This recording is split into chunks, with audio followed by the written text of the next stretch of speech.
I hope I didn't break everything by introducing or downloading new software. Wow. Not talking about you, Mike. That is not a $60 for 2X OG Kush. Does that sound like a good deal? $60. Is that like concentrate or is that flour? What are we talking about? It's the 2 buds of OG Kush. Really well, we're 4 buds here, Jeff Grubb. Okay, we're worth more than 60 for sure. Mike Minotti. Hi. What was the last thing that you bought for $60? For $60, very specific. I just did my taxes too, and there's definitely some video games I have to write off that cost $60. But I mean, you say $60. The only thing I can think about is that used the price of video games for the longest time. That's how much a video game costs. Darn it! So this probably right, but I want to say Kingdom Hearts 2.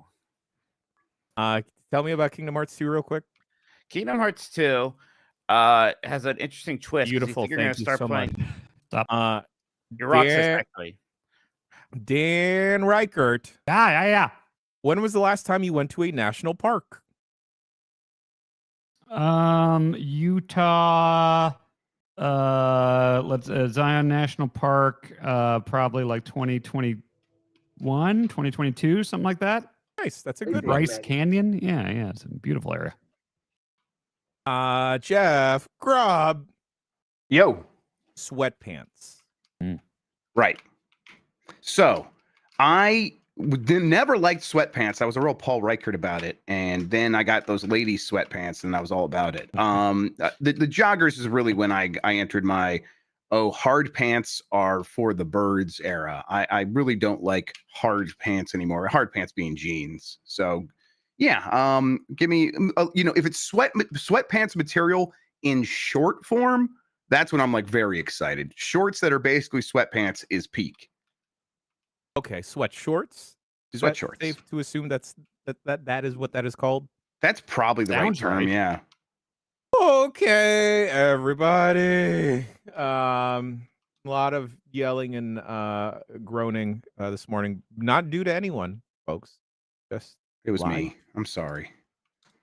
Sometimes it be like that, Jeff Grubb. Sometimes you fuck up your croissant dough and you were supposed to take it out and put it in the take it out of your proofing box and then put it in the fridge. But then your dumbass gets too high and then falls asleep.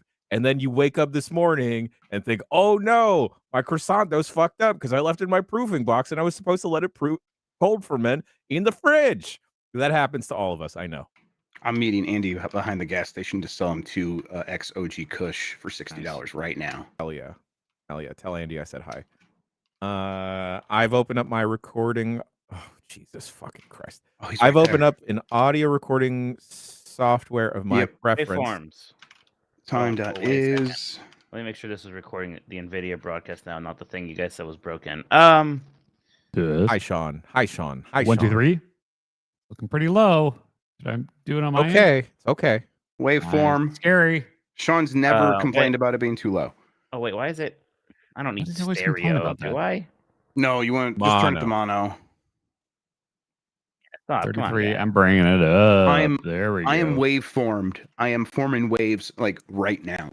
Waveform.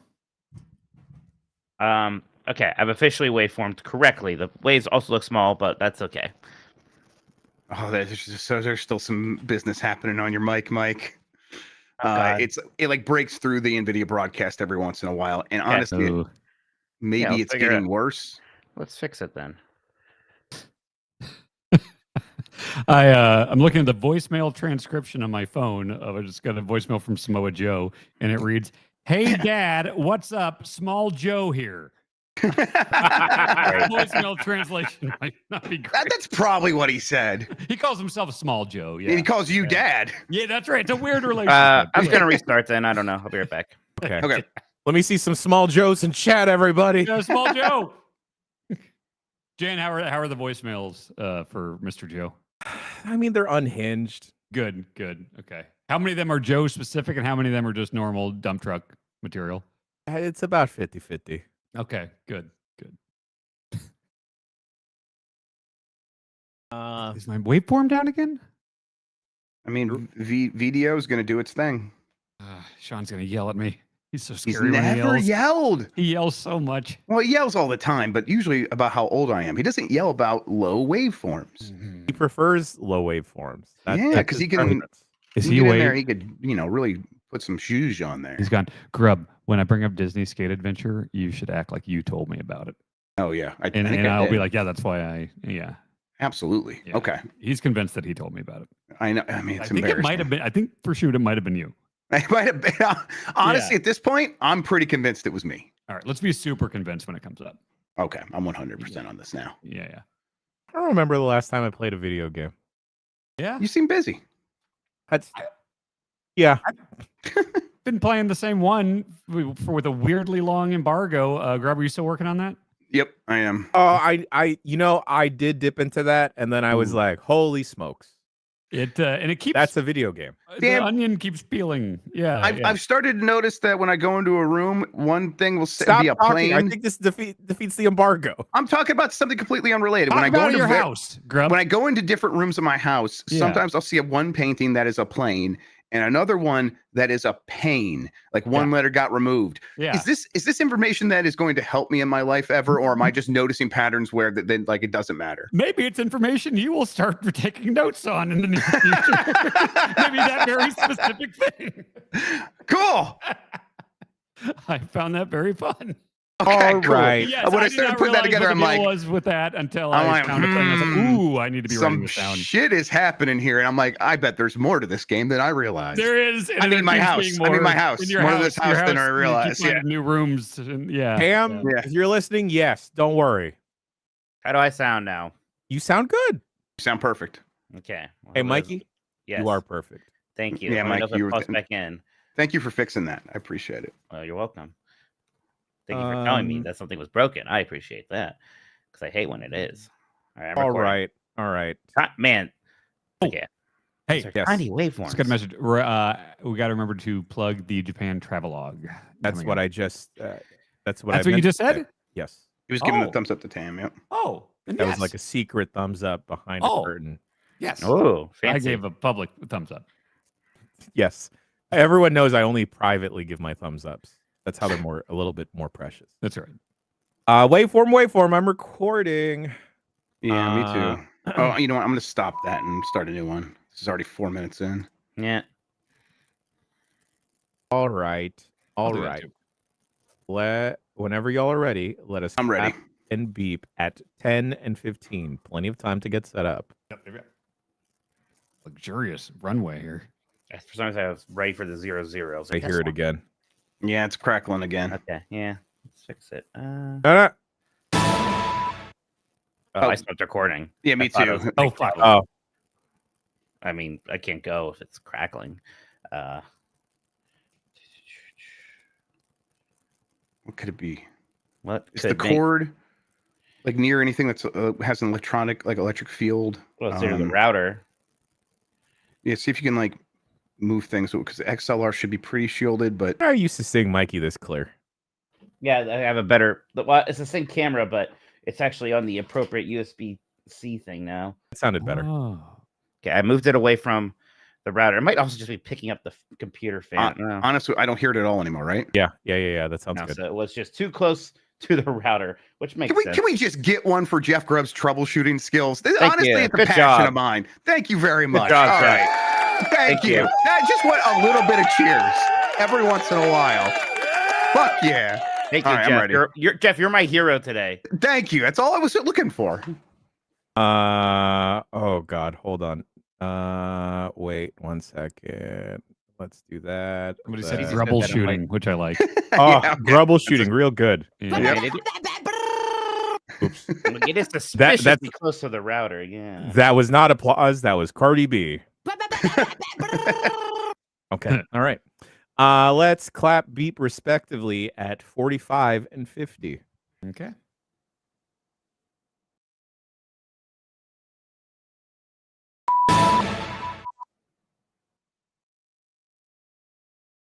Get in there. Oops, stop.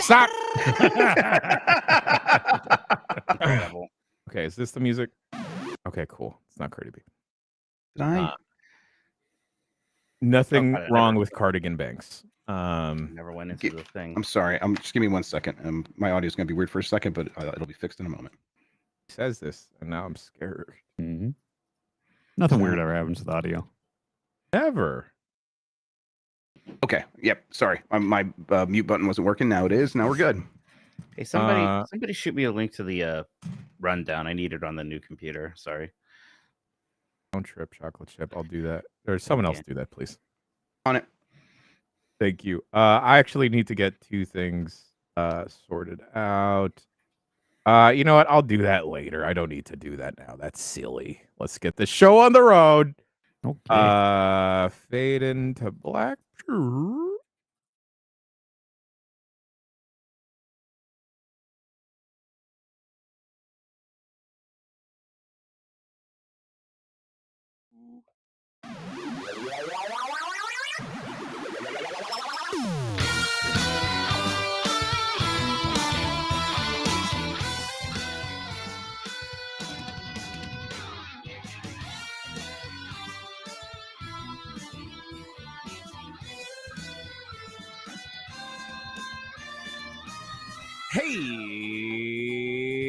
Hey, everybody, it's Tuesday, March 25th, 2025. Welcome to the Giant Bombcast, episode 882.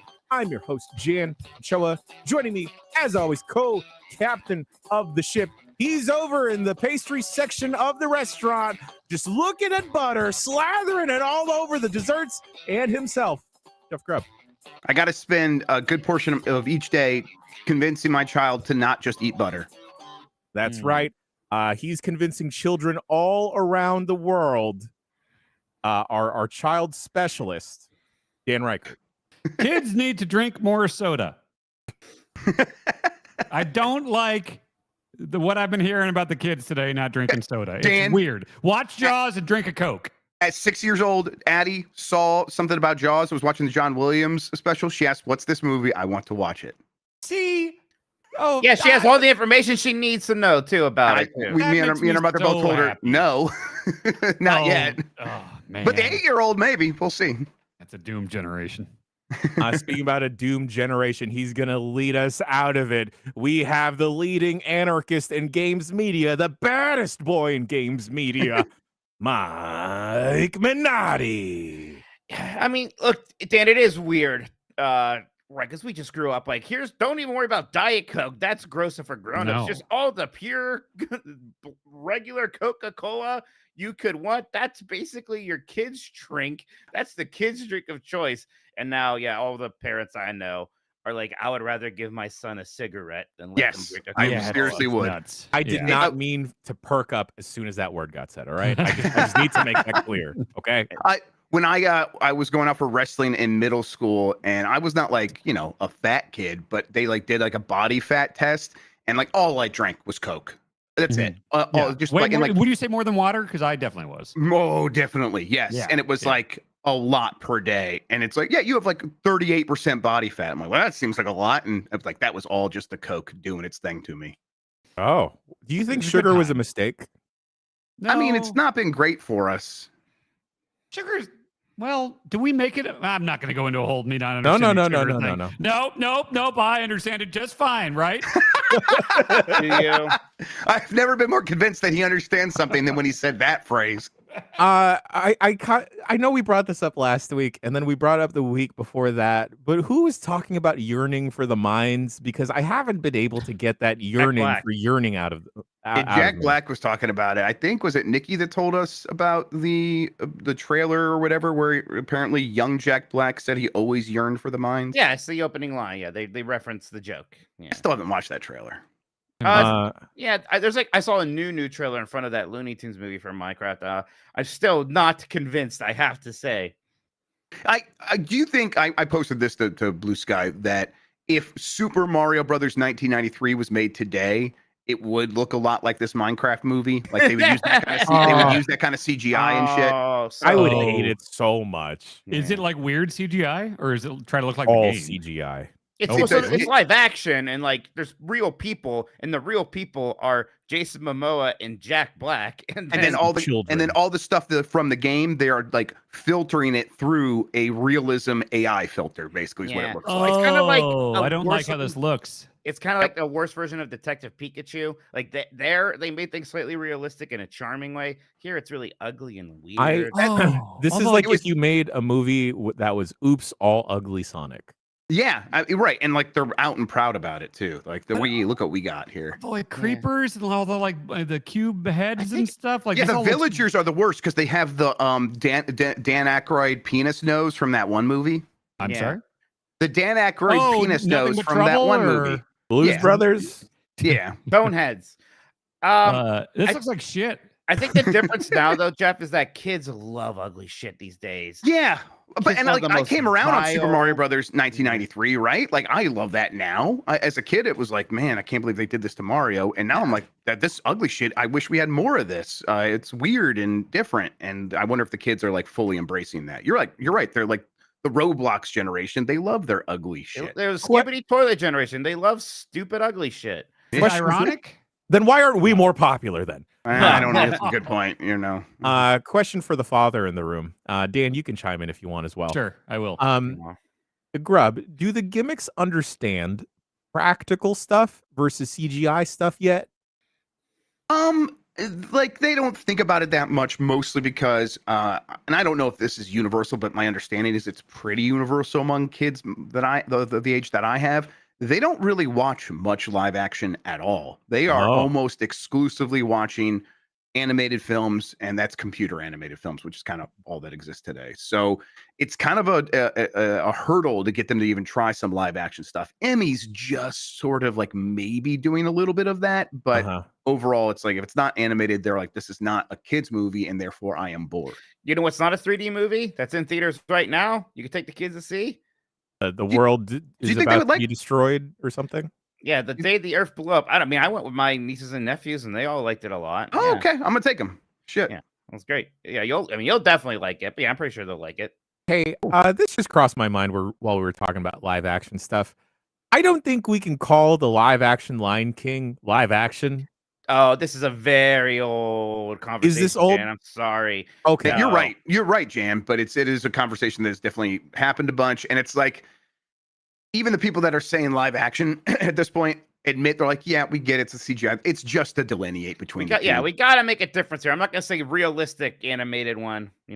Apparently, me and Bonk are way in the minority we both like that movie a lot. Yeah, you're fucking weird. Fine. Bonk saw it twice in theaters. I've never known her to see something twice in theaters. It's completely fine, but it's just like I don't want to see fake, real animals. Cartoons are fake. Well, no, you know what I mean. Like they're presenting it as like this is live action. They're not saying it's a shoe. They didn't say it's a documentary. There's no David Attenborough talking over it. What I'm saying is I just want more puppets. Give me more puppets. I am pro puppet. Yeah. Did anybody else see Mufasa? It was okay.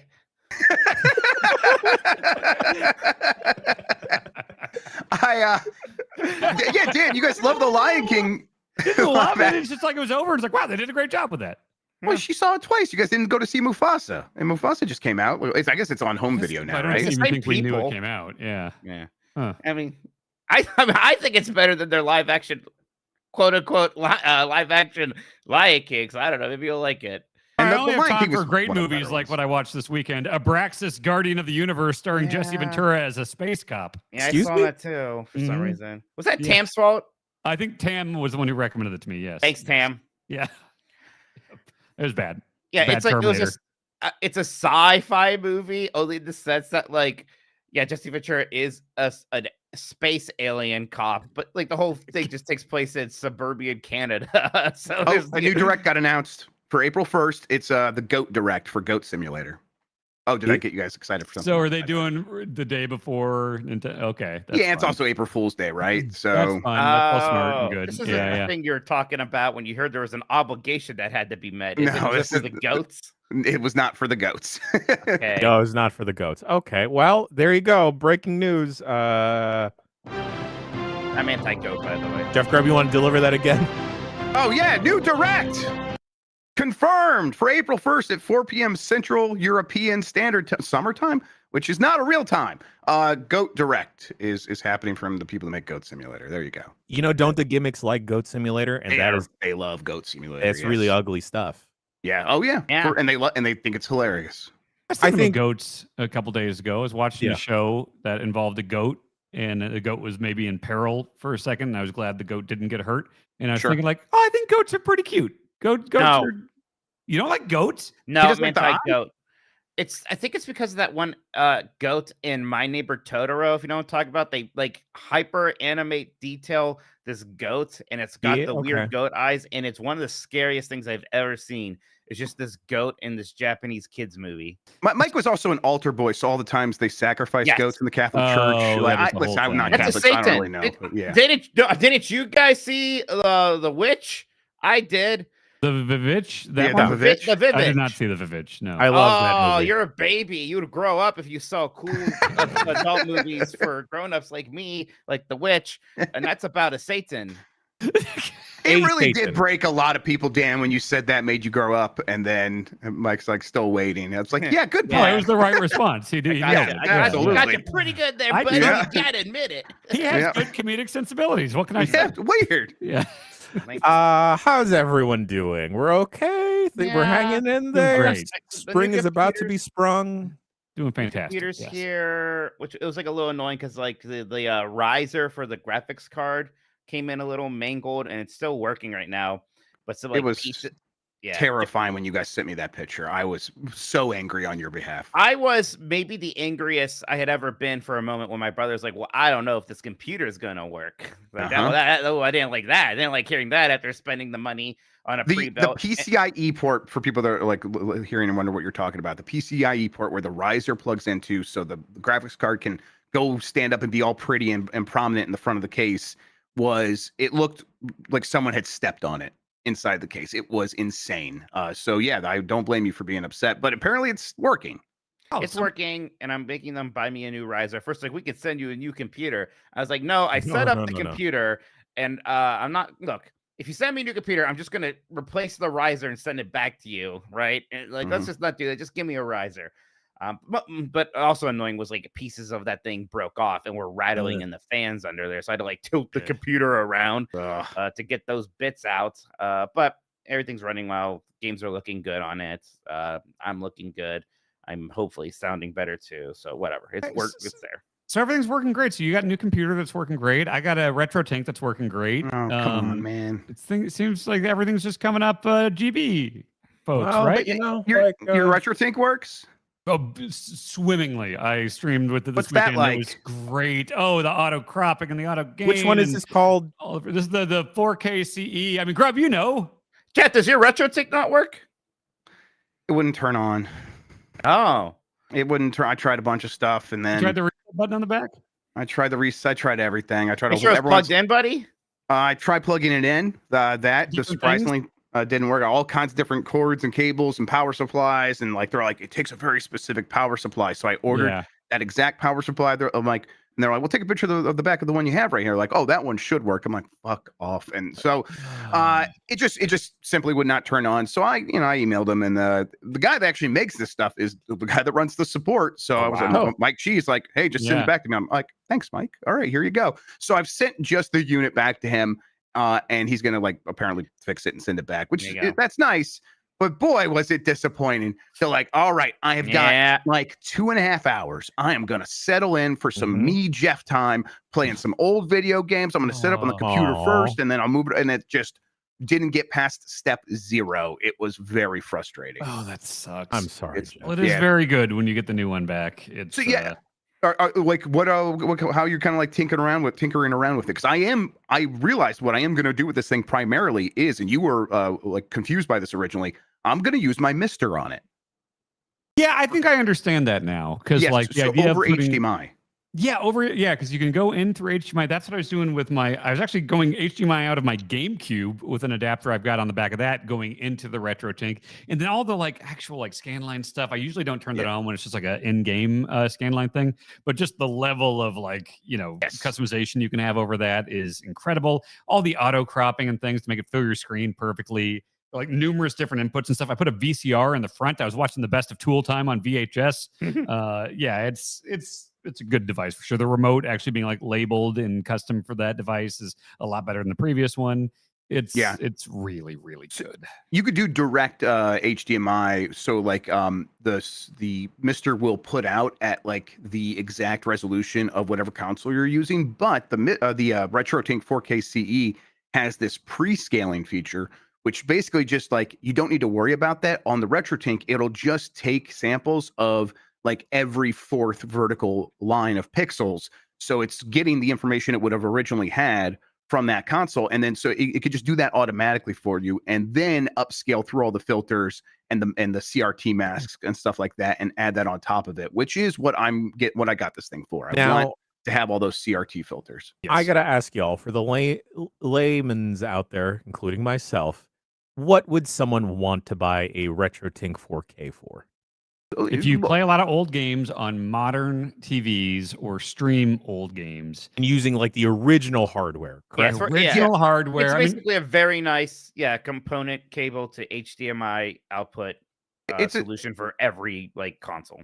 Right, and the main thing it does is the scaling. So your TV has a scaler in it, so if it gets 480i content, it knows how to display it on the 4K TV. But those scalers are cheap and shitty and have a ton of latency for gaming. You can't rely on them for especially older consoles. It's why anyone who's tried plugging an older console directly into the TV, that's what makes it look bad, is the bad scaler, the poor scaling. So the RetroTink usually understands what it's getting. If it doesn't, like, community members will make profiles for every device out there. But it's to the point where, like, even the Switch, you could plug the Switch into here and get like some benefits of plugging that into a 4K TV and just cleaning up the image just a tiny bit, but it does make a difference. And then again, there's no latency. So it is for a lot of old games, but any sort of hardware that is not outputting natively to 4K will get benefits from this thing. Is it weird? I love playing old games. I love using original hardware. I have a RetroTink 5X. I have never had very much interest at all in CRT filters. I don't know. Like, I grew up playing games that way, and we talked about this the other day. Like, you've also spent a lot of time in emulators playing like the pixels blown up to look exactly like they look on computer, and that's also an aesthetic now that people enjoy. I think that's what it is, right? Yeah, because like the first time I played Super Metroid wasn't really on the SNES. It was on an emulator in like 1999 or maybe like 2002 or something like that. So I'm fine with the chunky, sharp edge pixels just as much. It's fine. Yeah, there's something really nice about, like, I tested Mario 64 as one of the first things because I know exactly what that game looks like, and it's like, when I just had it on the base settings and everything, you can see those little J's on his hat and everything, and then you turn on like the Gaussian blur and you bring it up a couple pips, and it's like, oh, this nice like smooth rounded thing, or like the pixel art, the portraits in like Symphony of the Night and things like that look so much better with some scan lines. It's fantastic. Just kind of seeing like 2D portraits that were made for CRT TVs get smudged together in a way where they look like, oh my god, this looks much more like a person than when I played on an emulator. Just kind of getting that effect. I like that a lot. And I just played on a lot of crappy CRTs, so I'm like, I'm going to use composite cables plugged in this thing. I want you turn on black and white filters to get really nostalgic. I might do that. We'll see. Yes. I put in the tape that I made in 2000 of Cactus Jack versus Triple H in the street fight at Madison Square Garden at the Royal Rumble, and I watched that through a RetroTink 4K, and I was like, this is the stuff. There you go. Watch your 9/11 tapes yet? What's that? Did you watch your 9/11 tapes yet? I haven't been in the mood to put in my old 9/11. It's not the season, exactly. Cocktail, right. Maybe Valentine's Day next year. Yeah, Ooh, totally. Yeah. I need to leave this website because I'm not only am I tempted now to buy an obscene amount of VHS tapes because of y'all. A CRT TV that I don't need and don't have the space for. Sure. Now I want to buy this RetroTink. Yeah. And now if I'm another person asking Bacalar, can I expense this? He's especially going to say no. No, maybe it's like, well, no, we all need it. And then everyone gets it. A rising tide, right? Yes. Sure. That's what that means. Ships. Yep. Yeah. Ships. Rising tidies, racy shippies. Reagan was talking about RetroTinks for sure. Absolutely. Totally. That's 100% what Reagan was talking about. Oh, I was Wait, just is going to rising edit the tide top raises all banner. ships a Reagan thing? I thought it was like a communist thing. No, it's very much a capitalism trickle down economics thing. It's the I exact thought it was like opposite the of rising tide. Like if communism. we all do this together, all of our ships will be raised. But it's No. Reagan. That seems like the opposite. Yeah, before I used to think it was a vibes-based thing, but now Oh, It's like how it's okay that the rich are rising. It's gonna make the poor people rise too. Of that's course. not how that works. Correct. We've discovered this over and over, and yet Huh? Here we I totally are. misheard that. I went to go edit the top banner here in chat to say Jan's leaving. As soon as I clicked it, I believe Nikki had already done exactly that. Yeah, good Nice, job. Nikki. nice. I'm gonna hit this button. Oh my god! Wow! Okay. I should not have things on a random folder. Instead, I'm gonna hit this. All right, video I think game. we may have found our new segue sound.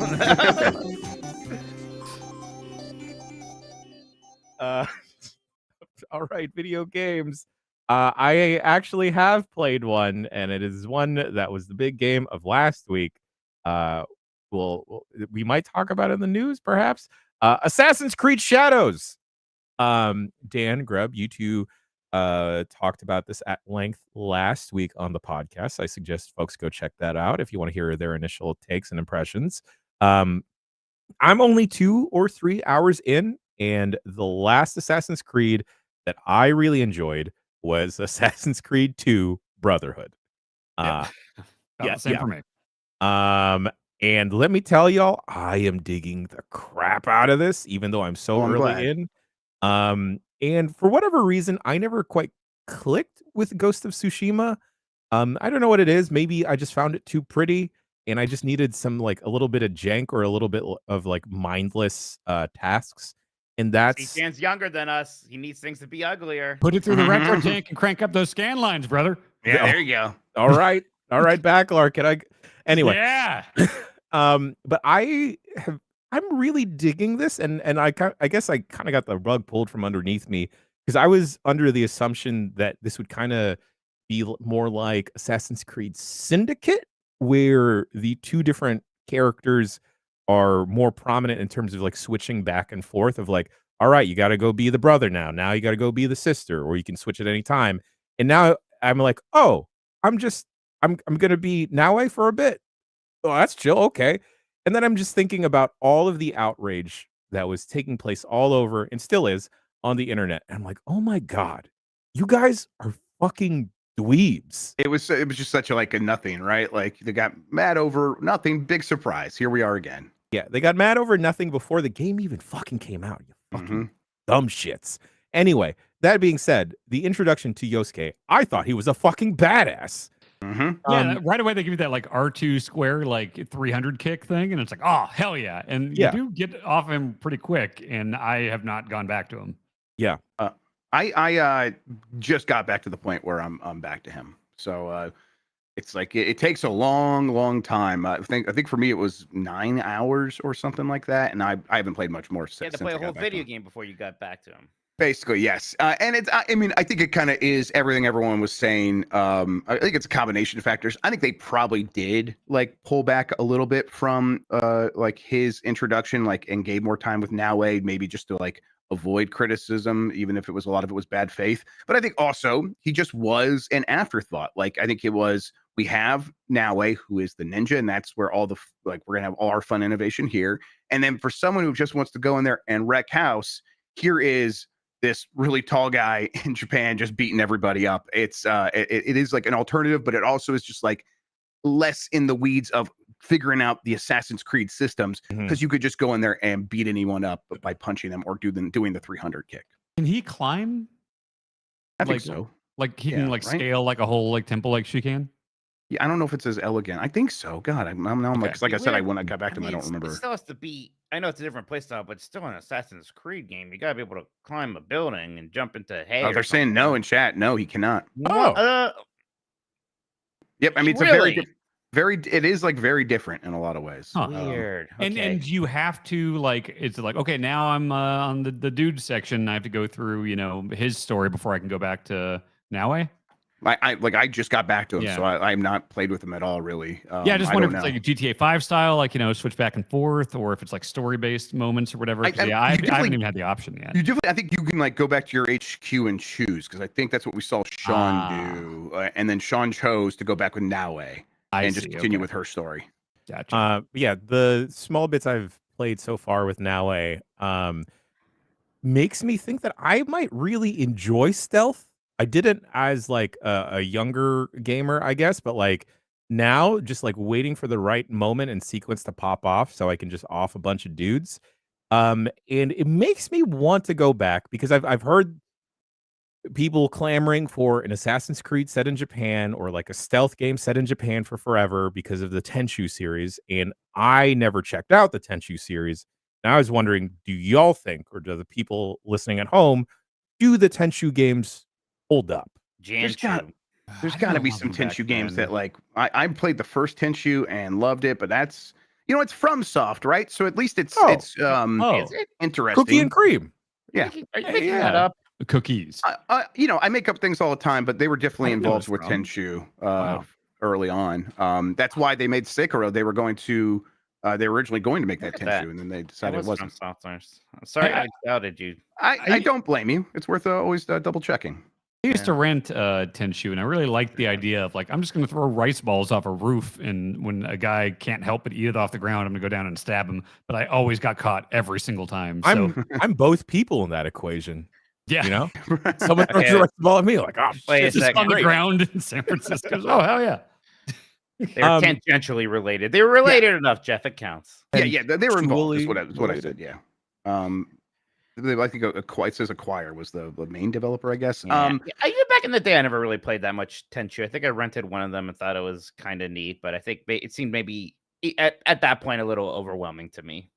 I think the first Tenchu is probably worth just like looking at as a point of curiosity. And now to continue down the curiosity train, I do kind of want to circle back to an older Splinter Cell game. Oh, sure. I don't know why. I just want to hide in the shadows. Maybe that's how I feel right now. I always liked the saying the words Pandora Tomorrow together. I think those are good. Good subtitle. It definitely sounds like a Steven Seagal movie with parentheses positive. Jandora Tomorrow. Oh, Jandora that's tomorrow. good. Wait, which one had the co-op mode? Because there's a co-op mode that's Jandora and Chaos awesome. Theory, right? The 2v2 mode, is that what you're like? No, not No, Spies there's vs. a Mercs. co-op Spies mode. vs. Mercs was like early Xbox Live. I want to try. I've never tried Spies versus Mercs, and I would loved it. I want to do it so bad. That'd be Wait, fun. So Conviction had the co-op one. Jan, I would 100% do co-op Splinter Cell with you. Conviction is the one that's basically just a third-person shooter. I love Conviction. That's the only one I really like. Yeah, imagine that. Jan, would you do it? Oh, 100%, Dan. Let's do that. I'm writing this down. Yes. I think Conviction is the only one I played through, and I barely remember anything about it except the way it would write like giant mission objectives on the walls. Right. I thought that was kind of cool. The co-op Splinter Cell mode, the two Sam Fishers, they had different night vision colors, right? I think so. One was blue or something. I did it with Kayla when she was visiting once. Yeah, super fun. Okay. We did it a split screen. Could you still do it online today? Because like, Jan, I would do this Monday with you. We could do Parsec. Well, I mean, yeah, if we have to, we'll Parsec it and we'll just run an emulator. Xbox 360. Yeah.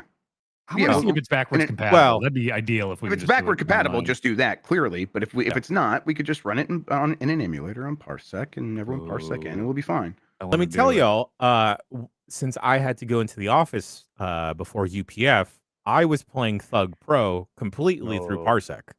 Oh, really? Remoting straight into my home computer. Yeah, Parsec is great. Yeah, free plug for Parsec. Fantastic. It's actually how half of the shit works around here now. It is backwards compatible. Conviction is. Oh, okay. Conviction. Oh shit, Jan. God. Okay. Yeah, I gotta get my ducks in a row for that. But I would love to fucking do that. If anyone has any other modern stealth games that they recommend, I kind of like A Plague's Tale, but the rats just kind of made me too squeamish. If you heard of Hitman, the thing is, I don't play Hitman like a stealth game. It's just like a Monty Python film for me. Same. Sure. Metal Gear Solid 5. One of the greatest games of all time. But again, I don't play that as a stealth game. I just play that as like a weird action film where I can command my dog to poop. I wish I could do that in real life.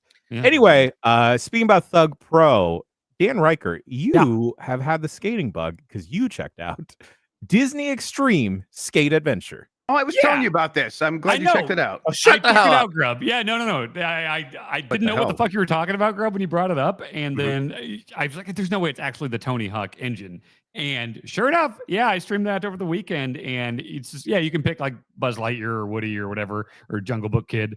But I was just, there's like shoot children in it that like won a contest. And people were telling me that those were the best characters. And so I picked one. I gave him night vision goggles like Sam Fisher and cool flame shirts and a skull mask and made him a real cool, badass kid skating around, delivering ringtones to Mr. Nokia, delivering McDonald's. Like there were like polygonal rotating PS2 McDonald's fries and quarter pounders and stuff, which made me really happy. It's just a fucking Tony Hawk 4 game with like Disney characters and stuff. And that Andy's Room level, which we played in Thug Pro, it like is a good skateboarding Got level. good levels. Fantastic. It was really good Mitch, you played level. it? Yeah. Yeah. Yeah, I did. But like Yeah. after I showed it to you on Thug Pro, that stream. I've talked about this game many times since I've known you all. No, It you're thinking specifically Kingdom Hearts you brought it up, for sure. specifically said, Dan, you should play this when we played it on Thug I think Pro. I told him that. Grub brought it No. up. I think you might No. have chimed in, but yeah. And so it's like there's like a hub where it's like you start in this like city thing. It's like, oh, do you want to go to the Jungle Book place? Do you want to go to the Tarzan place? Do you want to go to Andy's room? And yeah, it's fun. There's like a little army men in the Toy Story area giving you quests and stuff. It's just a secret Tony Hawk game on the PS2. Okay, That's what's the best skateboarding game that wasn't the Tony Hawk's Pro Skater? Grind game? Session, right? Is it Grind Session? Mm. Is that the Sony one? That was Sony's. Just like PS1, we're gonna make our own Tony Hawk thing. And it What was Konami's? Okay, That yeah, was Skate Evolution, and it had Metal Gear Snake in it, right, or something like yeah. that. People in chat are saying Skate. I do mean like the Tony Hawk clones. Like there was a Oh. lot of Tony Hawk clones. I think I'm People speaking really like specifically that. of those. There's like that inline skate one that people Oh, like. aggressive There's, inline. aggressive aggressive inline. inline. Yeah. People I like that one. Yeah. There's one Matt with Hoffman. Matt Hoffman was basically just Tony Hawk with a bike. yeah. Right. There's the scooters one with the scooters. Extreme Remember? Inline? Razor scooters. Or Razor, yeah. Yeah. There was also if we're going off the Tony Hawk clones, there's the Kelly Slater one, right? Pro That game Surfer, is yeah. so weird. I tried playing that It is like weird. a year ago, and it's weird. It has all these like interstitial like documentary videos between things that have like this aggressive surfer vibe to them. Is what I would say. Like the game itself is bizarre because it's kind of Tony Hawk. Obviously, surfing in a wave is very different. It's much more rigid and specific what you have to do. It's kind of hard to get a grasp on it. It's a weird game. I'm glad Now, it exists. But it's We want to talk about weird. There was also Wakeboarding Unleashed featuring Sean Murray. Sean Murray. That's not the red. Just Sean White. I'm thinking No, that's of. Sean White. You're thinking Okay. of. Yeah. Hey, Sean- I played that skateboard game at like a million conferences. I assume it actually came out at some It did. point. It did Like, come out. I didn't like the demo. No. Yeah. It didn't jive with me too much. Yeah, I brought this up like I had to be on this show like 2 weeks ago. But Johnny Mosley's Mad Tricks, where he's like, "What if it snowed in San Francisco?" It's stuck in my head forever. I don't think I've ever actually played it. I've just seen that one clip of him. Well, Not Grub, very- I think it's time. All right, well, let's make it happen. We should play a bunch of these. Is actually what I'm getting at. We should Sure. have more of these. I used to tell myself that 2 Extreme was good. Oh no, It's not. It's not good. Remember the, Yeah, was it one extreme? There was 1 Extreme, 2 Extreme, and 3 Extreme, or is 1 Extreme? It couldn't have just been called 1 Extreme, right? Were you talking about like X Games? It was 2 called Extreme, One the Ex- first one. it was Just called the- One Extreme, the number one and Extreme. Why wouldn't they just call it Extreme and then 2 Extreme? Did they know? Yeah. That's weird. They knew. Yeah. They're ready. They're It's not franchising great. immediately. 2 Extreme's not great. Oh, Hey, it's in- Extreme G related. Oh. In the same vein as all these other extreme games, Downhill Domination. I just need to shout out that game again. Oh yeah, that was great. So fucking cool. Yeah. One should- Extreme's the one with street luging, right? Yeah, you could pick. It was like a Diddy Kong Racing. You could like skateboard, bike, or street luge. I want to say, yeah. And then you got to beat Whizpig. We Street should- luging is insane. Should we have Skate Week? Sure. Yeah, Grind session. I mean, I haven't put up a Oh, new we skate could deck. do- maybe we should time out Skate Week for a week where you can't do Blight Club. So we'll do Delight Club with Tony Hawk Ride. Okay, yeah, No, sure. I have the controller. Wait, what? Who's going to be delighted by the ride, though? What are we Whoa. talking about? Delight. Yeah, that's not a delight. That's a Spike Club. That Club's is a that different is thing. just going to be a Blight Club game sometime. Yeah. Probably. Oh, Jen, do that's you actually like good. Tony Hawk Ride? I don't know. We had a board at Man, the office. It's fucking terrible. Mm. There is Except for the video of that pit bull playing it. okay.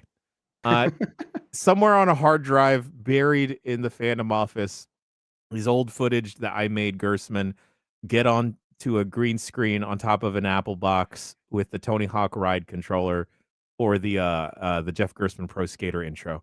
It's one of my prized possessions. He did a Christ Air for one of the bits, right? Yeah, it was a shoot Christ Air. Yeah. All right, let's see. Speaking about Disney Extreme, That is my favorite thing about Jesus Christ. It's the Christ Air. I'm sorry. I just like that's the coolest skateboarding trick you can do. Thank you to Jesus for that. Not the compassion to the poor? It was at work. We can't do this right now. Doom Eternal, Jesus Christ's favorite game. Oh, shoot, but not all the stories. Yes. You can't do that stuff. I thought that you thought Jesus was a shoot. You're so concerned about if he ate corn or not. Well, I think there was probably a shoot dude at some point, but I just don't believe all the walking on water and floating to heaven stuff. Doom Eternal. That's a shooting video game. Yeah, Jeff and I have a game club over on our Discord for our stuff. And right now we are playing through Doom Eternal. Seems timely with Doom the Darky just coming out. And I played this game when it came out and I liked it, but I did fall off it relatively quick for some reason. I will say, I remember back then thinking, boy, these levels are long. I don't know why that would be a problem, but it feels like a problem, especially in a game like this that's very, kind of high strung. It can be stressful. I also got bullied by my chat into playing it on ultra violent, so it's pretty hard. Oh, because I've been watching you play it. I didn't realize it was on ultra violent. It is fun that way because it is like a good challenge, but it is it's a taxing game. So there's something about the 90-minute levels sometimes where it's just like, oh man, we're still just going through this same level. But boy, it is just very good when you get into the flow of things, right? I mean, it's just like its predecessor. It's such the antidote what had become those shooting gallery games of look down the scope, auto lock onto something. You get hit, hide behind cover, so your health regens, right? It's like, no, this one you got to keep moving. You got to be swapping weapons constantly because some are better against different people, and you're sort of constantly worrying about ammo. And then you're doing the chainsaw to get ammo. You're doing the flamethrower to get armor. Doing the glory kills to get health. It's just such a very, very good flow going on there. And you know what? I like the first-person platforming. I'm always actually I'm a sicko for that stuff. I grew up on Jumping Flash 2, and I love Mirror's Edge, Metroid Prime, any game of first-person platforming. I know that is disgusting to some people. I like that shit. I'm good at it. I can first-person platform that. That's why I was so good at Neon White, Jeff. I was in my element with that. Yeah, no, I'm right there with you. I'm like, I've never played this, and I'm like, all the complaint is always there's too much of that stuff. I'm like, that sounds pretty good to me. So I'm excited that you're playing this, and it's convinced me I'm going to do the same. I'm sorry, Mike, but you didn't exist in my head yet when Neon White came out. I know, it's okay, but I was very good at it, Jen, and I want you to know and be proud of me. You know what? I am proud of you. Just like I am proud of Jeff Grubb checking out Mother 3. I'm playing Mother 3 on my Game Boy Advance. It's Ambernick, and it's good. It's First like playing time? a cart. I've never even played Earthbound, really. I mean, I've started a couple times. So I'm starting with Mother 3, which is dumb and stupid, but I like it. So Mother 3 is basically the sequel to Earthbound. They were originally making it for the 64DD, and I remember those screenshots in magazines. And then they're like, oh, we're canceling that. We're making it for the Game Boy Advance. I was like, okay, whatever. And I remember seeing images of it and be like, this game looks really good. Like the just visually, it has a really good look. And that is definitely true now that I'm playing it. Every character has their own like visual personality that really stands out, makes them feel fully formed.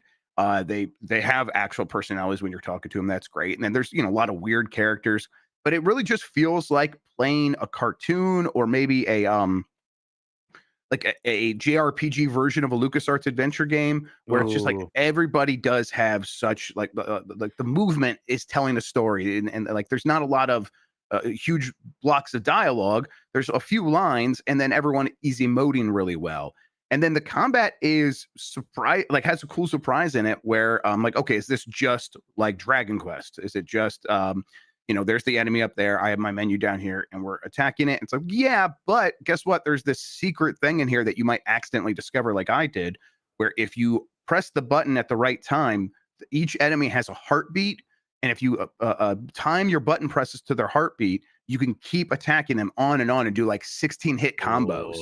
And you have to like, it is not very forgiving, and it doesn't like telegraph a lot of it. So you have to just kind of get on the game's wavelength. Now, apparently, I looked it up after this. There are ways to improve your ability to listen to their heartbeat. Like if you put an enemy to sleep, their heartbeat will become audible. Oh, Otherwise, it's just silent, and you just have to like get in the groove with it. And I've been doing a lot of that because I don't have the sleep move yet, and I'm like getting pretty good. Where it's like I'm getting 5-6 hit combos kind of every time now with my characters, and it's just because I'm like tapping my foot and I could kind of hear the beat in my head. So it's like keeping me super engaged. That's like my thing with JRPGs. As soon as I begin to get a little disengaged from the combat, I lose steam. And the thing that has always helped is timed combat presses is enough for me to latch onto. And this is like one of the cooler implementations of that I've seen. Yeah. When you do it, as soon as you start up hitting the button on the second button press and you timed it correctly, music notes actually pop up on the screen, and you could see them circle around. And like as you press them, they like burst as you get the timing right. It's just really well done. I think the biggest part of it, though, is I just really like looking at it.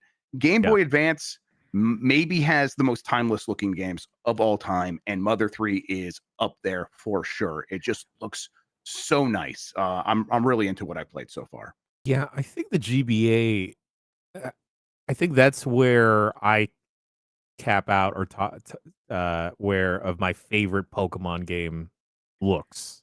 Like I really liked how Ruby and Sapphire look. Yeah. Yep. Really thought that was really nice. As well as a bunch of other JRPGs. Just more about the English translation is done by fans. You can have this, kiddo, if you want, but you can't turn it on down here, all right? There you go. Yeah, that fan translation. Yeah, so it's a fan translation, and it's really well done. It feels like it could be done by Nintendo Treehouse. There's a lot of really good jokes and stuff like that. It's I don't know. I've been popped a bunch of times, and I was expecting very like vanilla. And so I was like very surprised by that, and that's like another thing that's keeping me going. It's just like, oh, the writing is really well done. Dumb question about Earthbound. So the first one, the Super Nintendo one that came out here, that is Mother 1? No, Mother 1 was a Famicom / NES game that we did not get here. Is that the one we got on Switch Online recently? Yeah, that's called Earthbound Beginnings now. So that's Earthbound's Mother 2. And 3 is the one that never came here as well. So we basically just got Mother 2. We just got Mother 2. Now we have Mother 1. And I Earthbound was like my most started. Never got that far into game for the longest time, going back to like, actually renting it in stores and whatnot. And only just like 6 months ago, I finally like sat down and really worked my way through it. And it 1,000,000% lived up to the hype for me. It's one of those games where I beat and I just keep thinking about it constantly. I am now fully in the corner of all of the Earthbound freaks. Like, oh, that game was great and special. And I really want to start playing Mother 3 sooner rather than later. There's always a part of me that's like, Nintendo's going to release that thing eventually. And I think they will. But there's no reason to think it's anytime soon still. And, it sounds like the fan translation is fantastic. I should just play it right now. Now, I've started the original one, the Super Nintendo one that came out here several times because it's like, it didn't have a lot of those like the fantasy RPG tropes that drive me away. So I thought maybe I'd like it. But like you might I fell off numerous times. I don't know if you're talking about the original or Mother 3 that you fell off of a bunch. I'm talking about Earthbound. Earthbound for Super Nintendo as well. Okay, that's the one that I've started like a few times. It's been over 10 years since I tried it. But like Grub also, I'm like you with a lot of those games where it's like, I love all the Paper Marios, Mario and Luigi RPGs because like just give me a little bit of something to do in the fights. Do you think if I tried it now, I could come around on Earthbound? Maybe just do Mother 3 then.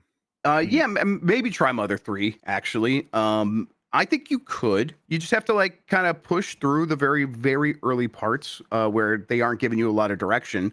Just like be like, oh, if I start going in a direction that feels right, it probably is right. And then as long as you kind of stick to that and try to see what you can do in the combat, I think there's a chance. It's also like I think it makes for a pretty good Colorado night game, right? It's like, okay. Yeah, sure. yeah, you could just like, it's being humorous and fun, and it's fun to like explore. And again, it looks really nice. And I you like the can kind of just chill tone. out. It's like weird in a Yes. way that I like. Yeah, the tone, The tone is is excellent. fantastic. That's great. Mm. Earthbound might be the Super Nintendo one might be a harder sell thing because the combat is straightforward in a lot of ways. It's very just this is Dragon Quest turn-based stuff. There's a fun mechanic with the health where if you take a hit, your health kind of rolls down instead of just suddenly gets subtracted. So if you act fast and heal, you can stop yourself from taking a killing blow, things like that. Okay. But otherwise, it's a kind of a straightforward JRPG in ways that I really appreciate, but in ways that maybe won't work for you. Earthbound Zero was Mother 1. That came out here on the Wii U. Was that right? Wii U first, but it's just on the NSO now. It is on NSO. Okay. Yeah, Wii U. I forget where it was first, but it's on NSO. Yeah. This is where the PK Fire Kid comes in, right? Yeah. That's is from Earthbound, and then Lucas is from Mother 3. 3. Yeah, Yeah. they're both Smash Copy. characters. That was like the first deep cut because he was the hidden character in Smash Bros. On Nintendo 64. Mm-hmm. Right, I was like, "Whoa! I can't believe Ness is in here." And you go from that to we're getting Sora in the game, basically. It's a straight line. Yeah, it's a straight line. Speaking about one JRPG and bringing up another, Mike Minotti, I really want to check this out. I'm excited to hear what you have to say about Xenoblade Chronicles X or Charlie XCX. Charlie XCX. Only a couple hours into this one. I kind of have a weird history with the Xenoblade games. I've played all of them, except for the original Xenoblade Chronicles X. I play through them. But you only play them to give them bad reviews, right? No, I always like them, and then I am always like, oh, people really like these, and I kind of come away a little bit. Oh, I think these are a little overrated. 3 was definitely the one I liked the most. 3 I thought was very good. I think the third act was a little weak and long, and I have an overall problem with the series where I think the combat gets complicated but not deep, where it's like here's all the things you have to do and isn't a lot of things, but it's always the same thing you do no matter who you're fighting a lot of the time. So I'm interested to see how that feels. Like the first impressions are, oh, this almost feels more like Xenoblade 2 than actual Xenoblade 2 does, because that game changed up a lot of things with the way things play and the way characters look and whatnot. This one definitely has a lot of Xenoblade Chronicles 1 vibes, with the aesthetic, with even just the UI. But I like the story setup, right? It's a bunch of people fled Earth on a giant space arc kind of a thing. And now we're on the new planet with the scary life forms and the aliens still want us. And guess what? Your main character, there's 2 tropes right away. Silent protagonist, amnesia. Hell yeah. Hell yeah. That's my video game, baby. Can't remember, can't say where you're at. Yeah, I do. It is like you make your character, so that's a big difference from the other games where you're Rex or you're Shulk, and it's this very bespoke character. And part of me is like, okay, maybe that means this game isn't going to be quite as cutscene heavy. And of course, the beginning has still had plenty of cutscenes. I just expect that for any RPG, especially a JRPG. There's just a lot of setup there. But still, there's things that I do like. The music is great, and it always is in these games. I always give it up for that. I do like the setting. There's kind of some Fantasy Star vibes with its specific take on sci-fi. And like the other Xenoblade games have had sci-fi, sure, but the sci-fi element seems stronger here. And I do like that. They've teased the giant mech robots that I think you get to fly in eventually. So basically, I'm kind of in a how long to mech robot phase right now. Yeah. I was watching the GameSpot show Thursdays on the Power Block. And Jake Decker was talking about how it kind of is like a switcheroo because I don't believe the robots kick in, Mike, until 40 or 50 hours into the game. Oh, wow. Yeah. Wow.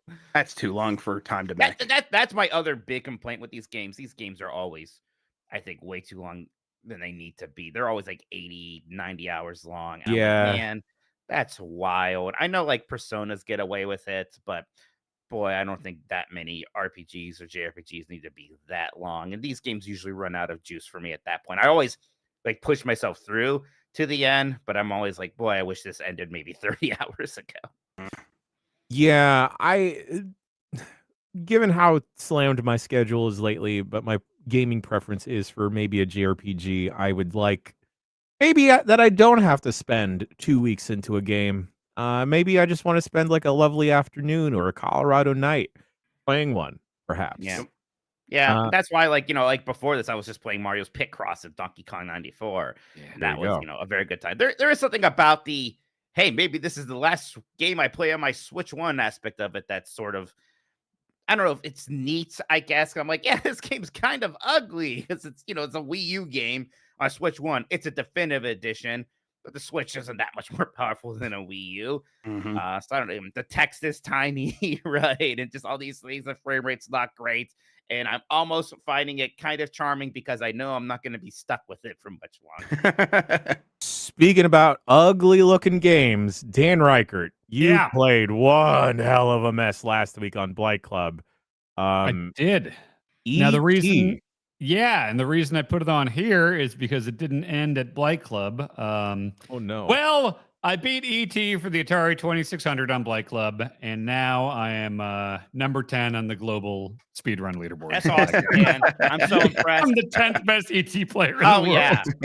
I've always Get said it, that get about the you. fucking mods on speedrun.com. Get on it. My time is Wow. there. It's a legitimate one. I submitted it like a fucking week ago. I didn't get that. I don't know who I need to what do you do if it's like the scene's just not active. There's nothing to do. I Maybe you know, have to but become a I'm gonna mod. Revitalize it. Yeah. I'm Become a waiting. mod to I got a Push your legit own run. times up and then Yeah. quit. Yeah, I beat the game in a minute 41 seconds or something like that, maybe a minute 44, but I should be nicely at Now- number 10 in the world. Now, For ET speedrunning that game, speedrunning. it's got to be a lot of just hoping you get the right seed where some of the items are in preferable places. That's the thing is there's two different kinds. There's the RNG manipulation kind where if you hold in the button when you turn on the Atari, you will guarantee the same item location. Oh. But that's not the one I wanted. I wanted to do the one where you actually have to randomly run around and find the stuff and everything. And it's a lot of bullshit. A lot of just you kind of have to get lucky at the end and make sure there's no FBI person or scientist on the screen when you call the ship, when the ship comes down. It's a horse shit speed run to do, but it's very short. So I hit my head against it until I got on there. Who are the All right, guys? Jeff, you got to speed run one of your bad games now. You're the only one. Yeah, Blues Brothers coming right up. I mean, it's a Blight Club game. It was a blink and you miss it. Yep. Yeah.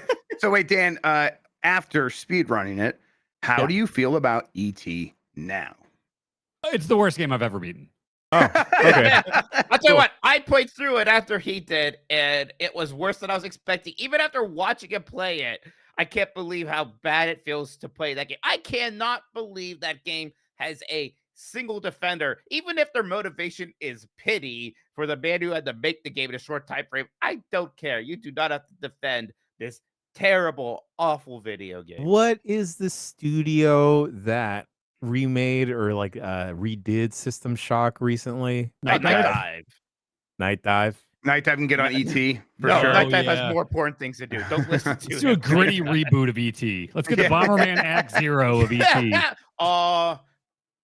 What if we had a Pac-Man Championship Edition of ET? Okay, that now I we're kind of talking. like. Just add a lot of neon lights. Yeah, just No, maybe ET can do a quick bullet time drift around one of the FBI That agents. kind of sounds all right to me. I would play that.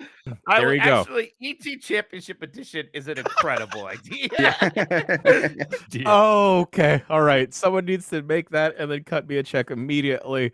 Jeff Grubb, you've been getting down in the dirt all over again with Wreckfest 2. Yeah, this is out in early access now, and I think it's something we probably should try. I know the community likes it when we play Wreckfest. Wreckfest 2, it's very good. It's got the damage modeling that I find very fascinating, where it's just cool to see cars crumple and to see the wheel beginning to wobble really hard. And it's yeah, this thing's about to break, and then you go around a turn and that wheel just goes flying off, and now you're down on just not even the rim, whatever's on beneath the rim, and so turning becomes very difficult, and it just looks better than it ever did in Wreckfest 1, which was already a really good looking game.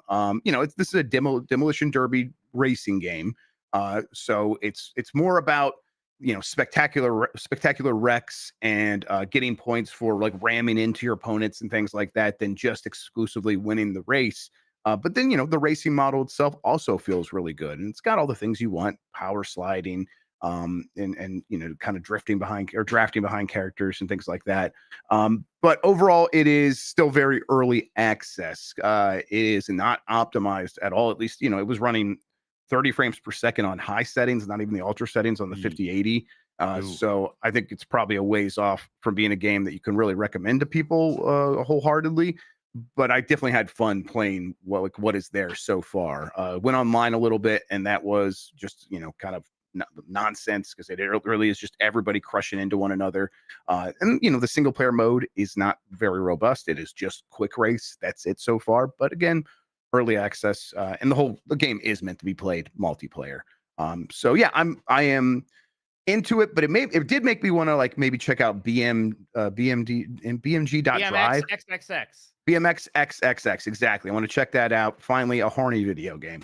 No, BeamNG.drive, which is, have you ever seen those TikToks where it's clearly a video game, but it kind of looks like a real car, and they're like, here's what happens when a Ford F-150 runs into a wall.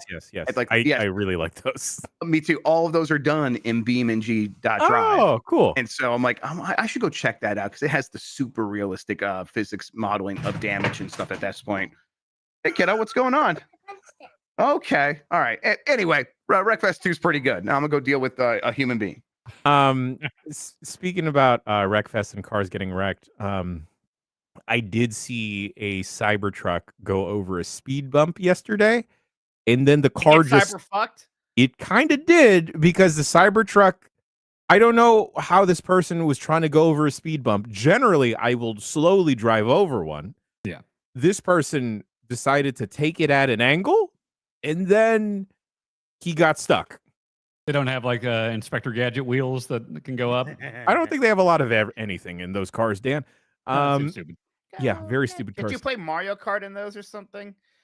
They put Stardew Valley on it at one point. That makes sense. Yeah. Cyberpunk is on them as well, I think. Yeah. Cool. It's Wonderful. so cool. Dan, last shoot game on the list here, Snatcher. Yeah.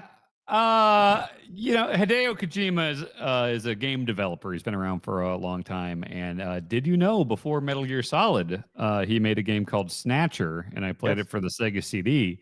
And let me tell you, I booted that guy up, and it's like, wow, this is for 94. This is cinematic. This is fucking cool. Very Blade Runner influences on its sleeve. The music kicked ass. It was such a good intro. And I was like, all right, shit, I can't believe it took me this long to play it.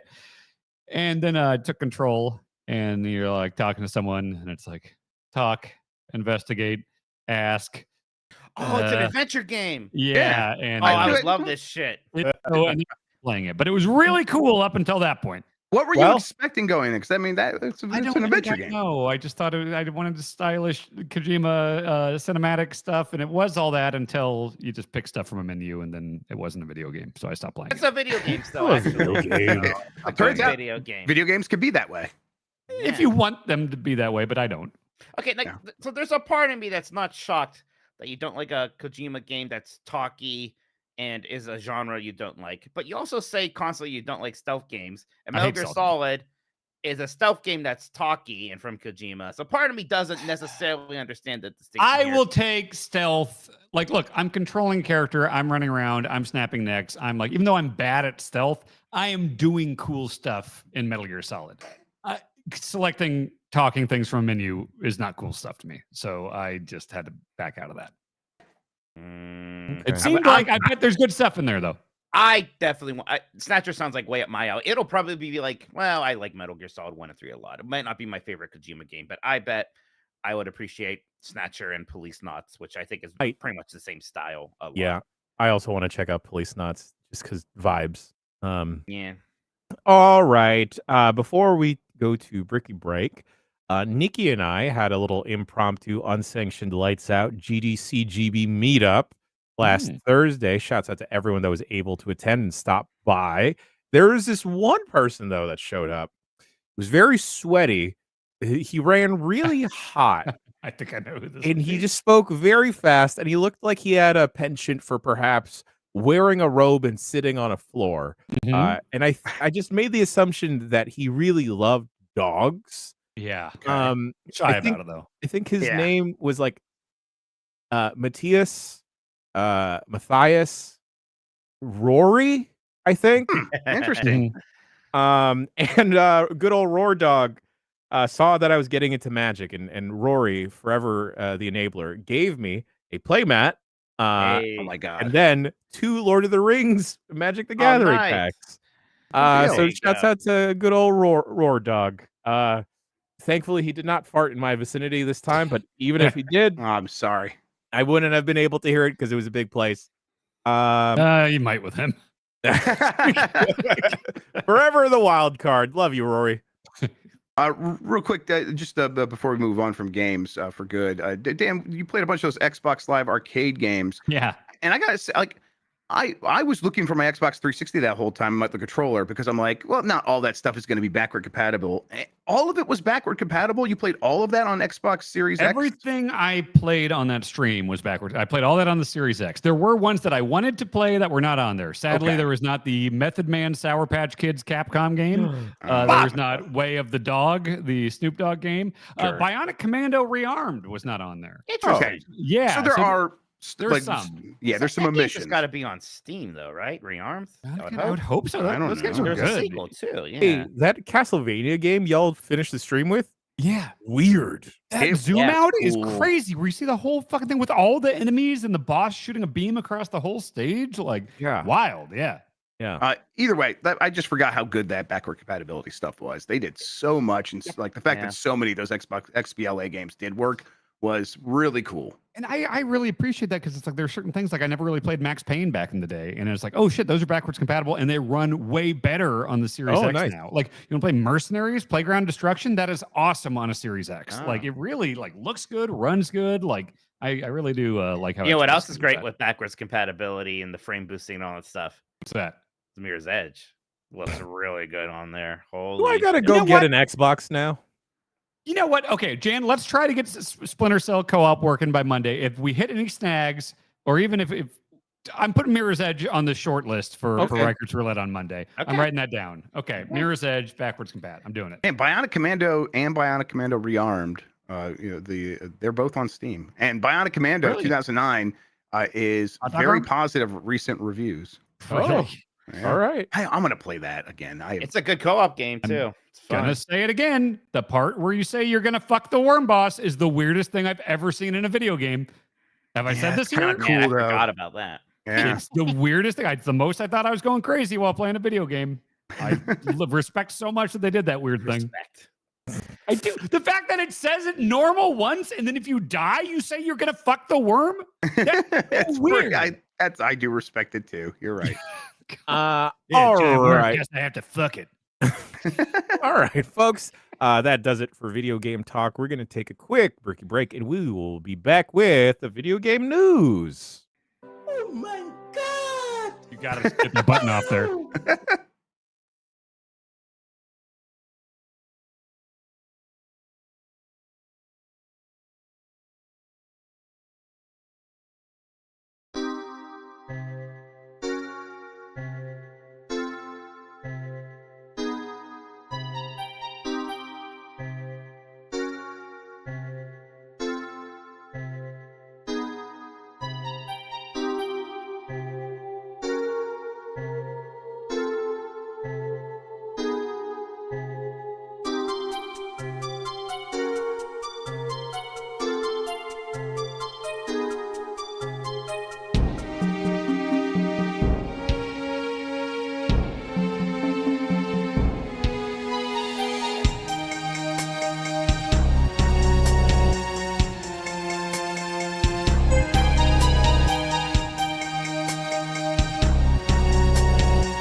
All right. It seems like Thanks, this Cardi. random folder only has 3 sounds. Let's hit it another time. Let's see what Hit the happens. button 3 times. Oh, Chef Grub. There it Dude. is.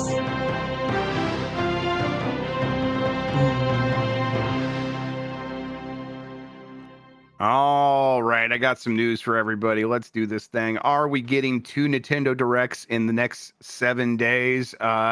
I don't know, but there's definitely lots of smoke out there. Rumors suggest an imminent Nintendo Direct this week, preceding the Switch 2 Direct on April 2nd. So a separate Nintendo Direct event for that, or some sort of Nintendo presentation. I guess it could be a partner direct or an indie showcase. Could be a bunch of different stuff. But Andy Robinson was teasing this, and a prominent leaker from, I think, Brazil was leaking it. And now Nate the Hate's saying something. And Andy Robinson's from Brazil? Andy Robinson in the UK, and then separate from him, a leaker in Brazil. I see. And then I've heard that there was something that was supposed to happen back in February, and it never happened for whatever reason. But there were announcements that were supposed to be a part of that never happened. What world event happened in February then? I don't. Yeah, good. It's possible it was a world event, but I don't know. That maybe they were worried about Jimmy Carter dying. I like Nintendo's probably mostly just figuring out things because of the Switch 2. Was that when the Pope entered the hospital? Was it in February? Oh, maybe. Were they worried about the Pope dying? He saved the Pope on Black Club. That's right. We're Yeah, heroes. he stayed alive for the Blues Brothers. You're welcome, Catholics. Thank you. This is Sorry. nope, You gotta stop that. No, that's fine. That's just the whole show now. This is, if it's gonna happen, probably will be Thursday. I guess it could happen tomorrow.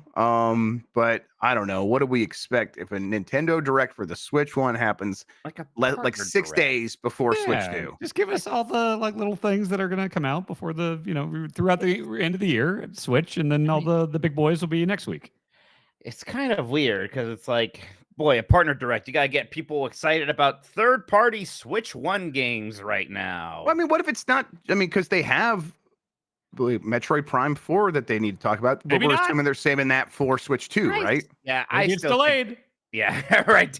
I don't know. Again, this is a old argument, Jeff. I think that is mostly getting shown off as a Switch 2 game. That's also coming out on Switch 1. Well, then what about Metroid Prime 2 and 3? Like, what if they want to talk about those? Fantastic. I would love that. Yeah, that would be great. But it's like, okay, like how much time do we have left until the Switch 2 comes out at this point, right? We don't know.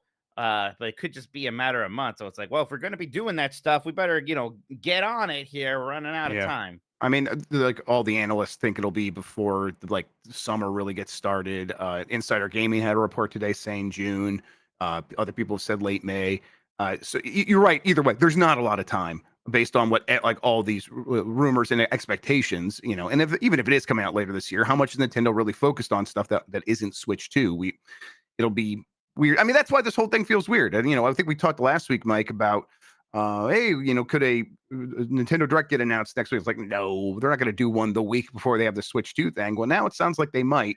Nintendo does weird stuff. Did you see they added Kirby and the Forgotten Land to Nintendo Music, but only some of the tracks? They're like, the rest will come later this year. Yeah. What are you talking about? Yep.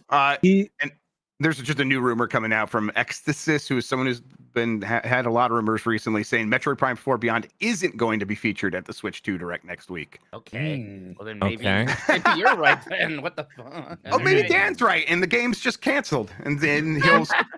Dan, you can't. Critic. Maybe they canceled it because John Cena turned heel, and he was such a Metroid defender. That's what it is. Yeah. They broke up with John Cena. Is Xtaz 1S a good source? He's okay. Yeah, he's not bad. He's gotten a lot of stuff. I'm going to choose to believe he's a terrible source because I want to see Metroid Prime 4. Well, what if we see Metroid Prime 4 this week instead? That'd be crazy.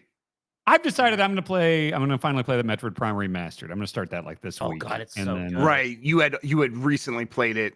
Like 2020, I played through it on Dolphin with some texture packs, but like right. I heard so many good things about the remaster. It's been 5 years now. I'd like to go back to it. And then I would like to, I've never beat Metroid Prime 2. I beat 3 and 1 a bunch, but I never even played 3. I did beat 2.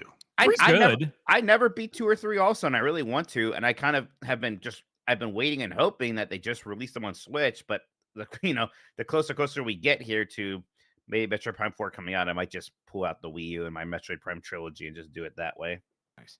Well, I mean, hey, we're not gonna have to wait long if this other direct is going to happen. And I don't know. My expectations are I have no idea. I really have no clue what to expect from this thing. I mean, I think if some of this partner stuff that I did hear about that was supposed to get announced happens, it'll be really weird, but not because of Nintendo stuff. I can't tease it beyond that, but it's I don't know what to expect from Nintendo themselves at this thing.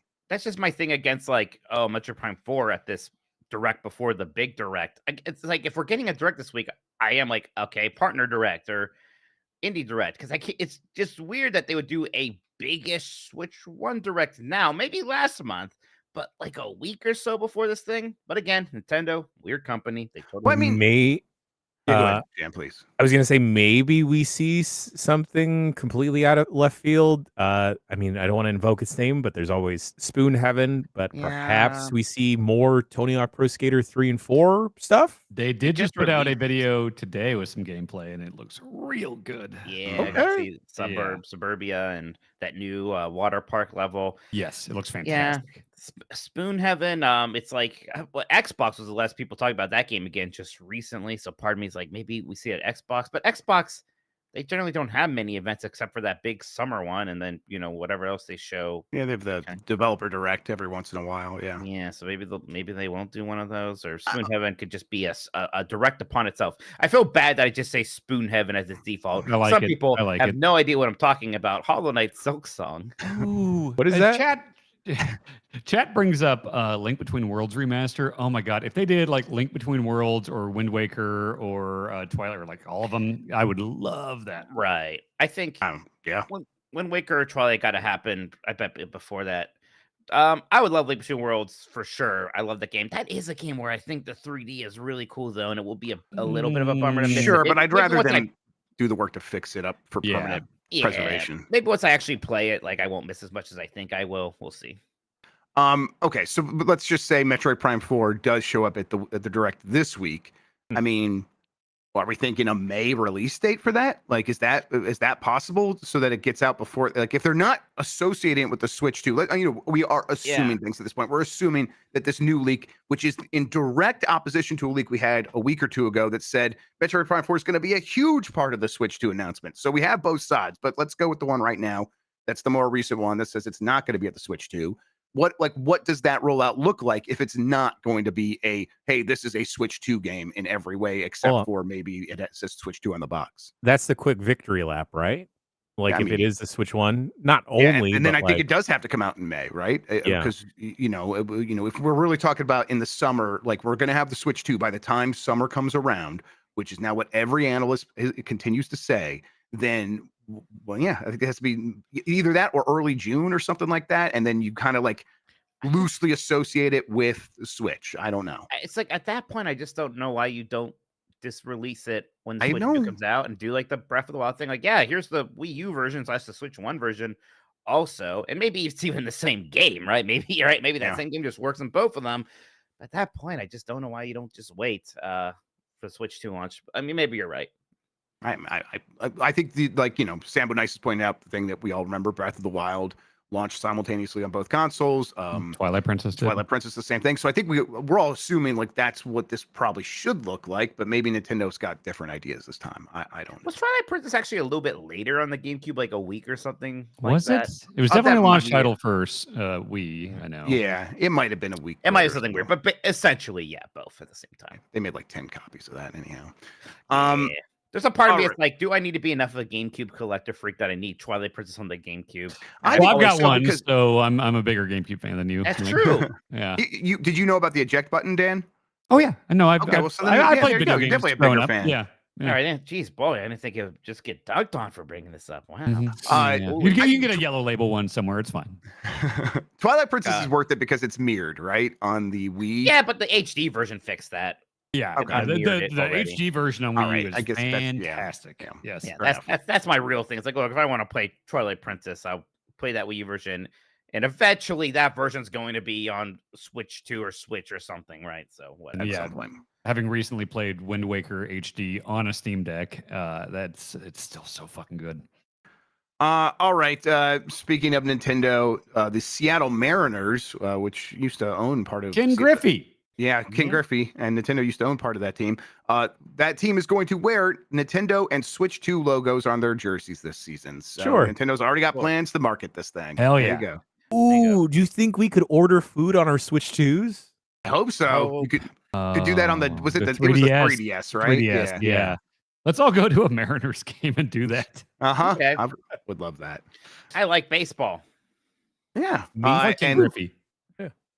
And baseball, very popular in Japan. So Shohei Ohtani shows up for a game with the Seattle Mariners, and all of Japan will be watching, and that'll be money very well spent for Nintendo. Do you think that? I mean, does this make you think that a new Mario baseball game is even more likely, or do you think this partnership? I think so. We've had the Mario Super Sluggers rumors for a while now, and I think we were like, okay, well, wouldn't they try to time that to the beginning of the baseball season? And I think we kind of talked ourselves out of them needing to do that. Do y'all know how many copies of a Mario baseball game they would sell if they put Shohei Ohtani in it? Yeah, they should just put him in it. Think that it's like almost a certainty that he is in the Mario Sluggers game. If that game is Michael Heim will cry. I mean, he already does. Yes. Yeah, Shohei Ohtani is maybe the shootest man. So they could say he's from like New Donk City, and that's why, Or they could say he's from Los Angeles, but Japan. Or New Los. I forgot that part of Xenoblade Chronicles X. I don't know why I thought it was so funny, but you're escaping Earth that blew up, and they're like, and we made our new outpost, so we named it after the city from Earth that was based on. I was like, it was gonna be Paris, London, New York, and they're like New Los Angeles. And for some reason, that made me laugh.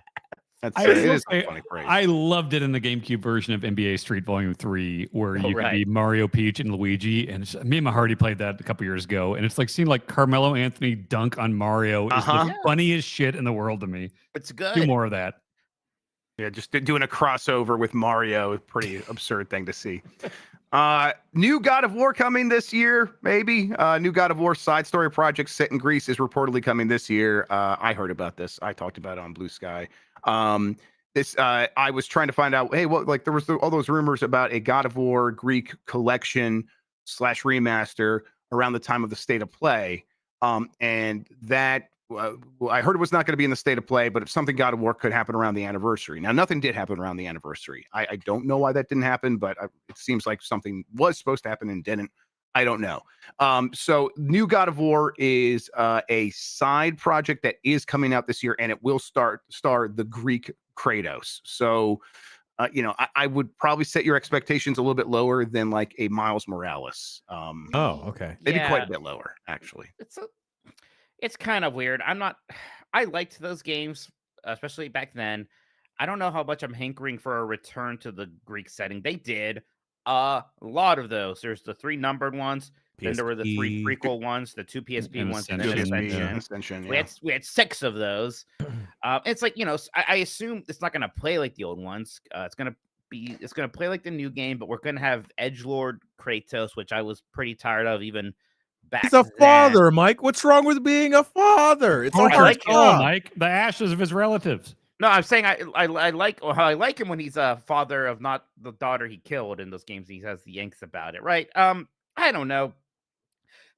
I guess I should be happy about getting a new game. As a part of me, it's like, actually, I think I'd rather you just gave me a nice collection, or maybe a very nice remaster or remake of the first game. I have a lot of questions about what a new Greek God of War game even looks like. What is it about? Because again, we already had these 3 sequels that are in between calls, so now we're going back to that time frame to see him be mad at some other god or demigod again.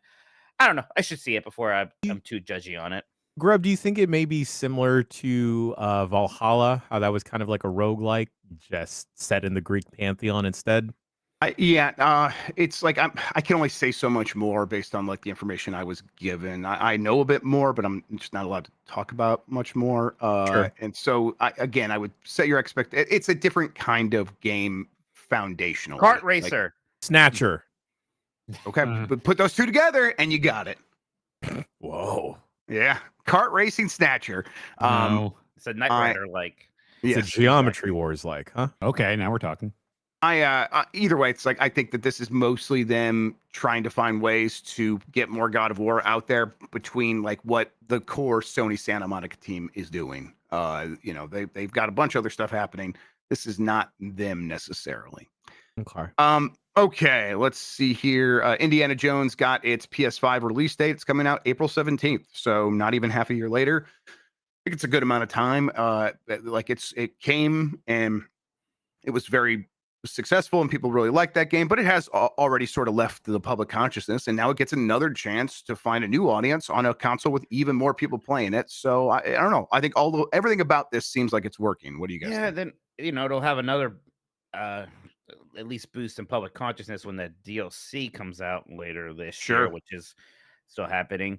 Yeah, I'm glad. I hope more people find this game. It's always so hard to get a sense of how successful an Xbox game is because of Game Pass, because we only get the numbers that Microsoft wants us to have. I think maybe this game did well. I don't know, think it's super popped off or anything like that. So I hope more people discover it, check it out now that it's on PS5. Grub and everyone here, do publishers factor in timed exclusivity when it comes to like sales numbers? Like if the initial sales numbers if they're not necessarily the best, do they factor in like that second boom that'll come in afterwards after that exclusivity window ends? I know that Squeenix is very up in arms about that, but something with like Indiana Jones. The only thing that count is the money. This is like, I think we get bogged down in all kinds of different things when we're trying to figure out like what's going on in the video game industry. The only thing these companies are ever counting is how much money did it cost and how much money did it make. Here is the P&L sheet. Here are the profits. Here are the losses. And they don't, at this point, there may be more mercenary about that than they've ever been. So like, a company like Microsoft is looking at it like, we can make more money in the profit column if we put it out on PlayStation. And we don't care when we got that money, how we got that money. It is more money. So they just put that all in a big bucket and say, this is the money that Indiana Jones made. And that's how it compares to the amount of money it costs to make Indiana Jones. Which number's bigger? And if the number on the left, the profits are bigger, are they like significantly bigger to the point where we can grow this team and maybe pay for some other projects for other teams? Then that's a real big success and we want to do more of it. And I think they're probably going to get there after the PlayStation launch with this game for this. All right. Man, what is this about you being in an adventure game? What the hell? It was an LA Noire.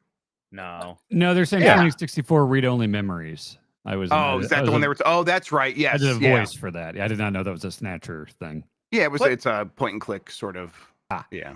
Let me be the voice in your point and click adventure games. I actually like those games. It'd be funnier if you kept putting me in it and not Mitch. No. Mike's got a fun voice though, so actually, it's pretty good for video games. Put all of us in your game. Listen to how fun my voice is. Wow, that's very fun. For you. It's me, video game character. I'm here to help you solve puzzles that you didn't ask for help on.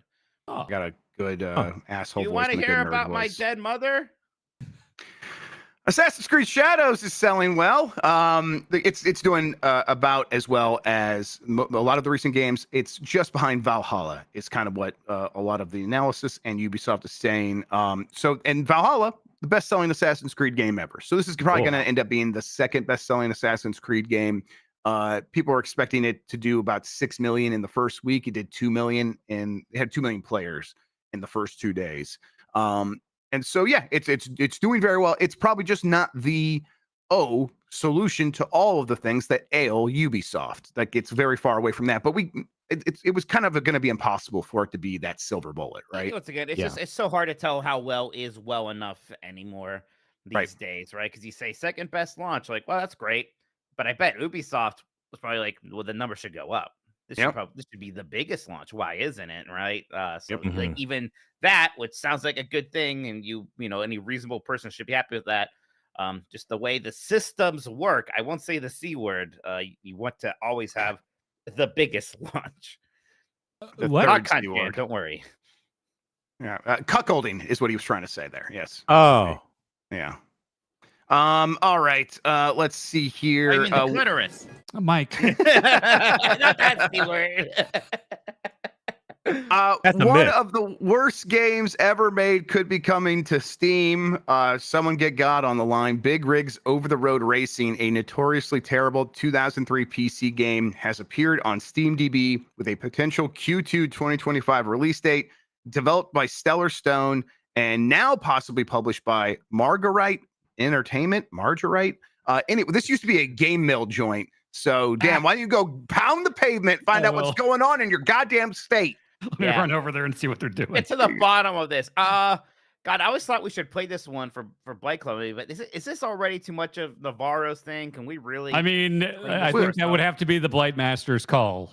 Yeah, I mean, I don't think so. It's a bad game. We can play it. We're gonna play all the bad games. Well, then I want to respect the Blight Master. I don't think Alex Navarro would care or want to be bothered by any of this. I don't think personally. We refer to him as the Blight Master with proper respect. Yeah. Hi, Alex. I respect you as a human man. I think Alex, you're just out there doing you're on a good stuff. first Whoa. name basis Yeah. with the Blight Master, are you? All right, you know what? Let me dial back, Mr. Navarro. I think that it's okay if we play this game. But we'll see. I actually don't know. Does it fit well for anything other than a lightning round? Yeah, it'd definitely be a lightning round situation for sure. Yeah, I'm not sure. Yeah, so many things I play about this game. It's just the broken physics and the lack of collision. It's barely a game. Add an idea to the chalkboard. Next lightning round should be peripheral-based games.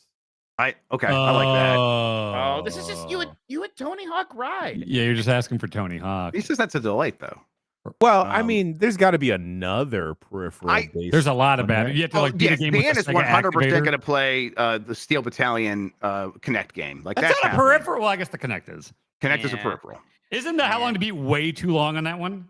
Like weirdly, Actually, it might have been been pretty long. Yeah, I I can't think it is remember. like for a Connect game. Yeah, it's 15 hours. Wait, What's that's that one called? Heavy Armor? No, wait. Yes, Heavy Yes, Armor. is Heavy the one. Armor. How long? 16 hours of Oh, Connect that's fine. Steel Fair Battalion. enough. Not real. No It could be your fucking way. Daikatana. No, it's not. I'm gonna break both of my arms. Well, maybe you should just keep in mind the possibility of us giving you that one when next time you think about doing something shitty It's to not us. possible. I do No? like the idea of you having to Okay, have perfect. prosthetic arms you sort of have to wave around with your shoulders to play a Connect game. You have What to were use Razor and Gizmo to be your arms. Okay, all right. What were they thinking, man? I like Doom Eternal is like 16 hours long, right? I'm like, that's a little long for this. I like this game a lot, but I'm gonna be exhausted by then. 16 hours for this fucking bad Connect mech Also, game. like it's a game where you try to do things with the Connect by like moving your hand over to a dial, and the Connect will struggle with that. So it's got to be longer. I wonder if that 16 hours factors in like you trying to do something 30 times before it just actually doesn't works. work. I Yeah. played that at an Xbox press event, and I remember it was like in one of those rooms that was like meant to work for the Connect. It was like Oh, a room that no. was built for Connect, and I still couldn't get anything to work. That was the Oh. worst thing. That was like the biggest like thing against it. Like, here's these rooms built for the Connect. It still doesn't fucking work. It's incredible they sold as many of those as they did and got tricked into thinking that they had to bundle with the Xbox One because that thing was always a piece of shit. The Wii did a lot to this industry, and Yeah. there's a lot of them that maybe not so positive. Is all Steel Battalion, or specifically this one, FromSoft, or is this another one I made up, Mike? I can't remember. I think No, just this the one's from first Soft, the other one Capcom. was yeah, but no, FromSoft worked on the first Steel Battalion. Oh, Okay. really? Yeah, I think the one with the FromSoft big- worked on this one as well, which is wild. Just an eclectic developer. All right. So anyway, Big Rig's coming to Steam in Q2, I guess. That's I'll try it. I never actually played this game. I've always been curious about it. I remember seeing Alex Navarro play it at Awesome Games Done Quick, and just putting that thing in reverse and having it fly across the train at light speed was an amazing thing. How I don't trucks think I've work. ever seen it in action. I don't know Well, what's so bad good time. about it, but yeah, I'll I check bet it it's out. ugly. it's, I mean, I it's bet, definitely that. I can tell you what I bet is so bad about it. The controls. I think that's the problem. Analog 3D's been delayed. It's a bummer. Analog's upcoming FPGA Nintendo 64, the Analog 3D, has been delayed again. It is now expected to ship in July instead of the previously planned first quarter of 2025. Yeah, we were getting to the end of March, and I was like, Yeah, I bought one of those. Where is it? Me too. And, well, here it is. It's coming out in July now. It's still $250, although I bet in that next wave they might raise the price because of tariffs. They haven't said much more about what's going on here. I wonder if it's just like sourcing parts actually is a little bit difficult because there's a lot more FPGA shit happening these days. So I wonder if they are just struggling and competing for each of those components. I don't know. I just need some way to play a Nintendo 64 game. Yeah, That's- how we've will you ever been- get by? We've been deprived so long, and so to have to wait a few more months before I can play anything on Nintendo 64 is really painful. Grub, Feel so honest bad for question. you guys. Right now in your house, how many devices do you think you can play Mario 64 well on? Okay, the Switch. I would say I'm guessing 15. Yes, there are 10 handhelds at least that could. Then there is my phone that counts. Yep. So that's 11. I have like 4 actual N64s that could play it. If I count all the PCs that are just turned on, not even the ones that are in this house, because there's like 2 under this table that could, but just the ones that are plugged in, that would be another 3. So that's like 14. And then there's the actual N64. There is the Mister I just got set up with N64 the core is good. the other day. So yeah, I'm at like You guys are 16 off the top of my head. Yeah, I think now that I'm thinking about it, maybe 20 to 25 for me. Yeah, I could You probably guys get have up a there. problem. Yeah. Oh yeah. Well, I've never defended myself. I am okay. in a Nintendo 64 mood. I think I will probably plug in my. You're not allowed. You don't show that console enough respect. Well, that's why I'm gonna give it another chance to see if it finally doesn't suck ass. You're just gonna hurt me again. There you go. Yeah. I does did look find cool. all my cartridges like from my childhood and stuff. I have some good ones, so I'm like, I'm in a mood to play Jet Force Gemini. It's a weird kind of good, weird, bad game. Yeah, I want to be the guy who beats Jet Force Gemini on a stream. I think that. I think I that's have Blessing GoldenEye. Jr. actually. I have GoldenEye. I at some point I want to play GoldenEye and see how I really feel about it after I finish it and everything. It's fantastic still. Good game.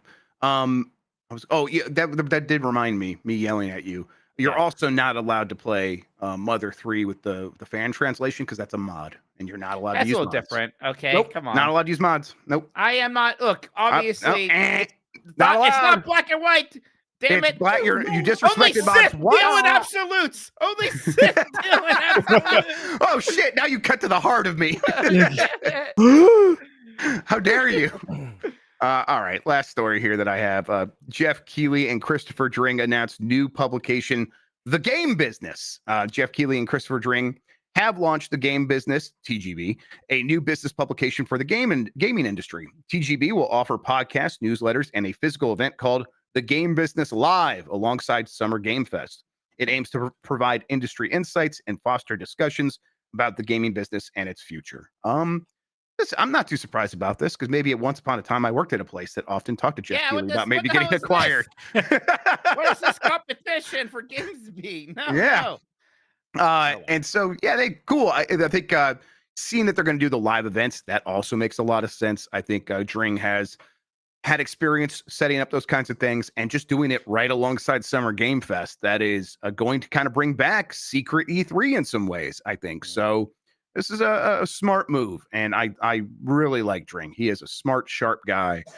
So looking forward to him being able to continue to do what he does best, which is just reporting on the gaming business. And Jeff Keighley should be a good partner for that as well. There was some other stuff that popped off. Someone just messaged me about it. Oh yeah, it's the thing that we kind of knew it was happening, but now reports are getting confirmation from a bunch of different publishers. GTA 6 really is causing every major studio to think about not just like holding back on announcing their release dates, but straight up delaying their games. Cool. They're now just like fully admitting this, at least internally to one another, enough that it can get reported. So if this year has felt weird about I'm just not looking forward to a lot. There's just are there games that I know are going to be on my top 10 list at the end of the year that I even know are coming out? Well, it's all just because of GTA 6. People don't know when it's going to happen, and it's causing a lot of strife for people who have to decide release That dates. sucks a lot for people, perhaps like myself, that don't necessarily care that much about GTA. I'll say it. I don't fucking care about GTA 6. Mhm. Give me everything else. Yeah, and it's annoying that they're like I won't be getting other games maybe because they're going to be afraid to launch within 3 months of GTA 6. At least Nintendo's not going to have that worry, so I'm not too worried about say a Mario game coming out in December. But the idea that Microsoft might not release, Perfect Dark, whatever have you this year because of that. It's annoying. So how is this grub supposed to save the games industry if Rising games are coming tide out? raises all ships, right? That's basically the Karl argument with Marx? GTA 6. Yeah, Karl Marx was really worried about GTA 6's launch.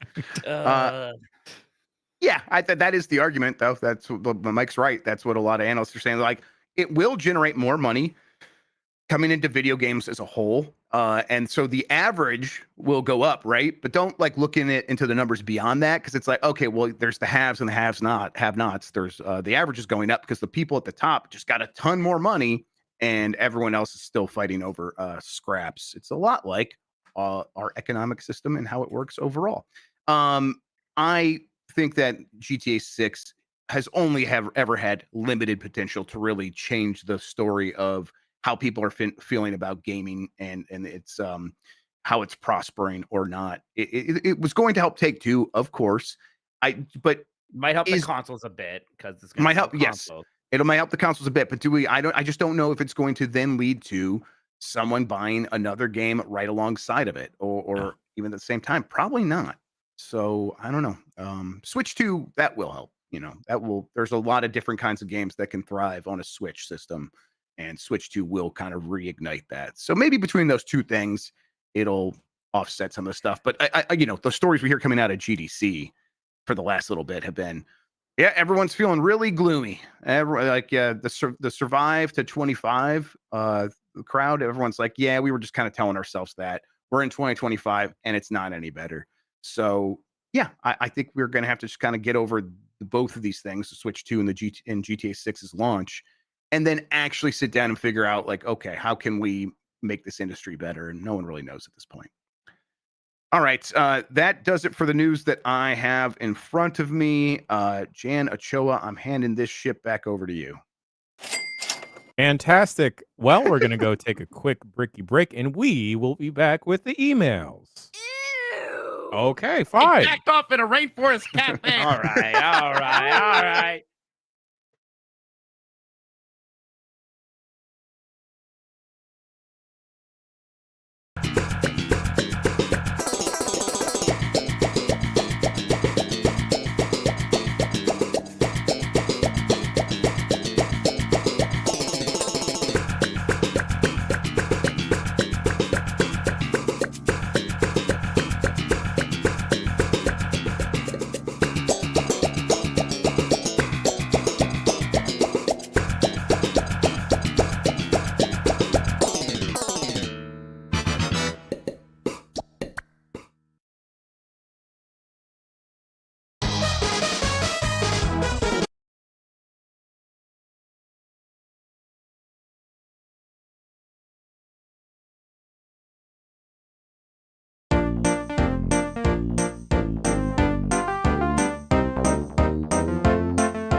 Emails.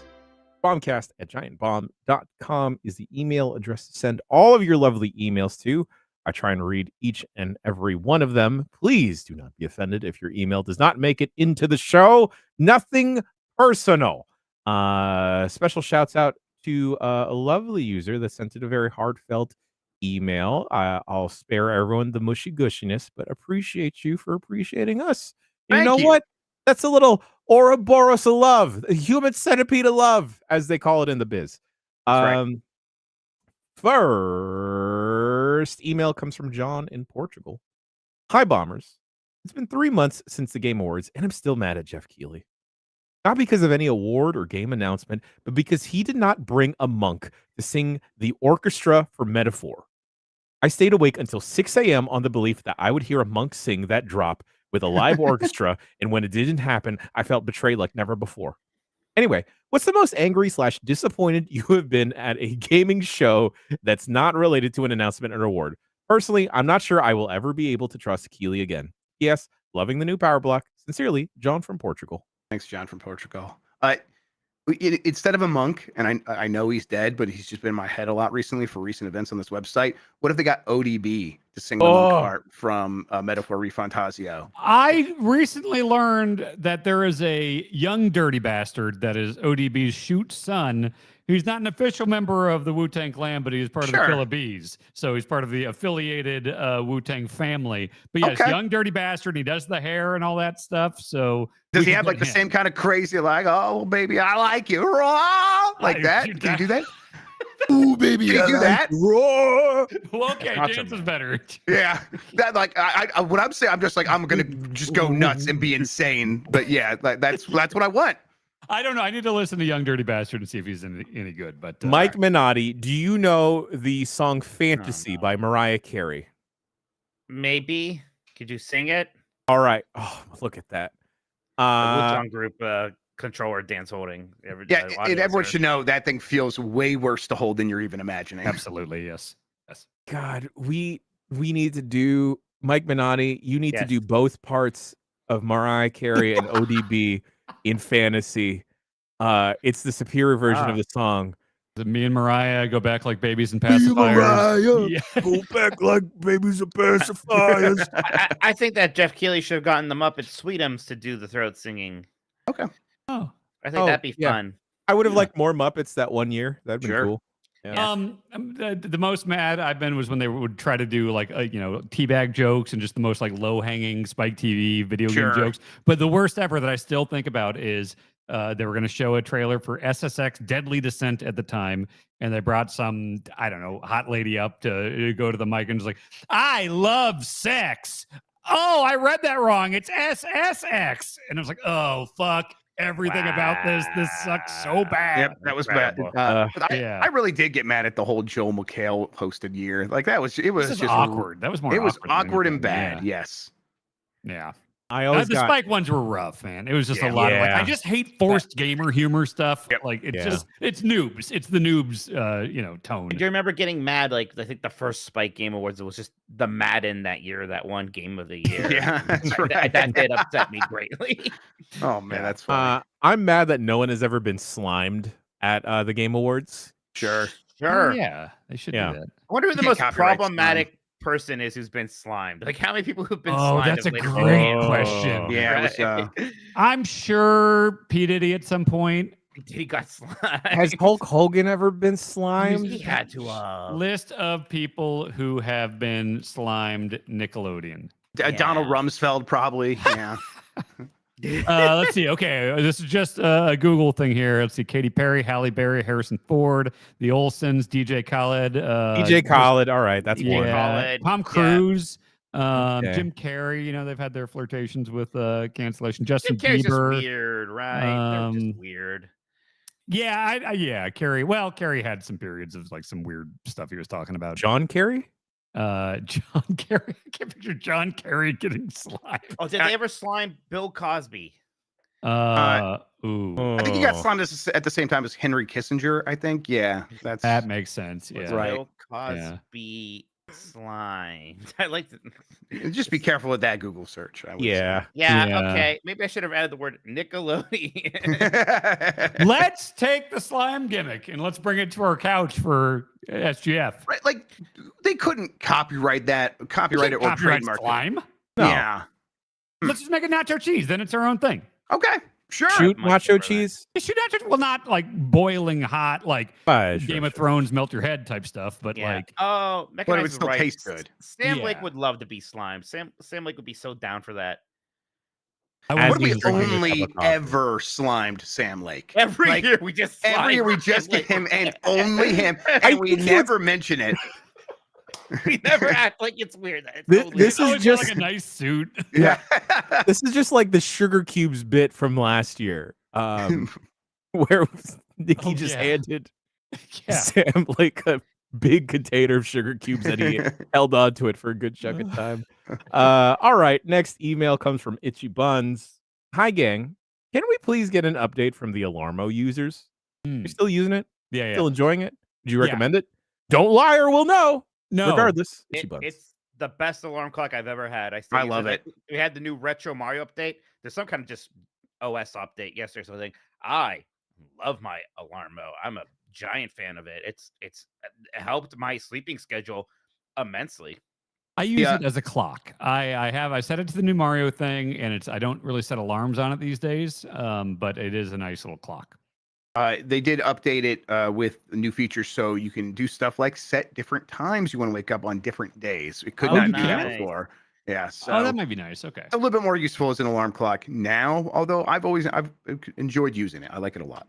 Sorry, update on Young Dirty Bastard from Cosbot in the chat. Young Dirty Bastard has 6 children and seems fucking crazy, so he is following in his father's Yeah! Cool. Fuck yeah. Hell yeah. Have you all seen how many children Nick Cannon has? I can't count that It's a high. lot. It's a Or lot. Jacob Fatu. Oh, God. Yeah. I would show up to Jacob Fatu's kids' birthdays as like an Did uncle. Oh, of course. Yeah. Do that. Did you have grandparents that also had like 10 siblings or something? Yeah. Yeah. My Yeah. grandma had like 7. Eight. Yeah. Yeah. So Mom mom had, making a lot more kids 7. back then. Can I Yeah. bring something up? This is I was speaking of grandparents. I was texting my dad about this yesterday. The great mystery of my childhood and perhaps life is their VCR. So, growing up, it was the VCR era of the 90s. And I would, spend the night at my grandparents' place a lot. And they had the living room TV. That was the one room in the house that had a TV, was the living room. Huh? You rent something from Blockbuster, you had to go into the library. So it was like down a hall, far away from the living room thing, and then you had to turn into this room, and then there's no TV in there. You had to open up a dresser, and there was a VCR in there, and that's where you had to put the tape that would play way back in the living room.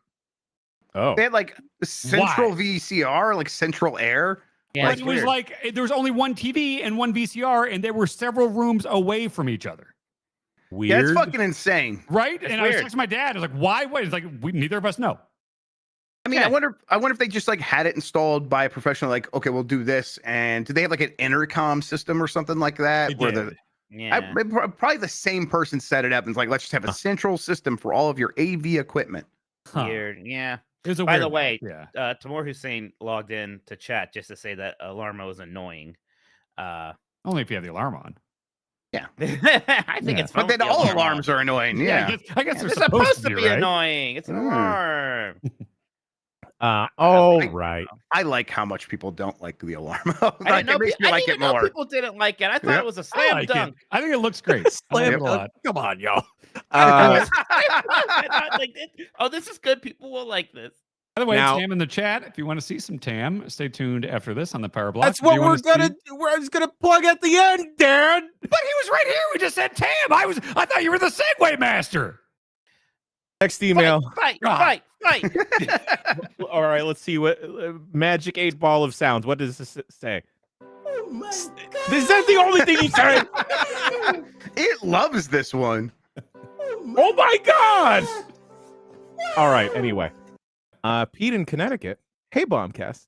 Jan has alluded to or outright said that in the past he had used nicotine pouches and was working on kicking an overall nicotine habit that he developed in his 30s for some fucking reason. I used to be a smoker. They didn't write that. I editorialized. I used to be a smoker, but stopped in my early 20s, now late 30s, but had started to dabble with nicotine pouches when they became popular. I've now started as an alternative to use nicotine toothpicks instead. They come in What? both nicotine or caffeine varieties, so I switch back and forth. My question to you, is it more douchey or less douchey to walk around with a toothpick in your mouth versus packing a pouch in your lip? Less. Thank you for all you do, Pete in Connecticut. Less. Jeff definitely. Bacalar does the toothpick thing, and he is not a douchebag.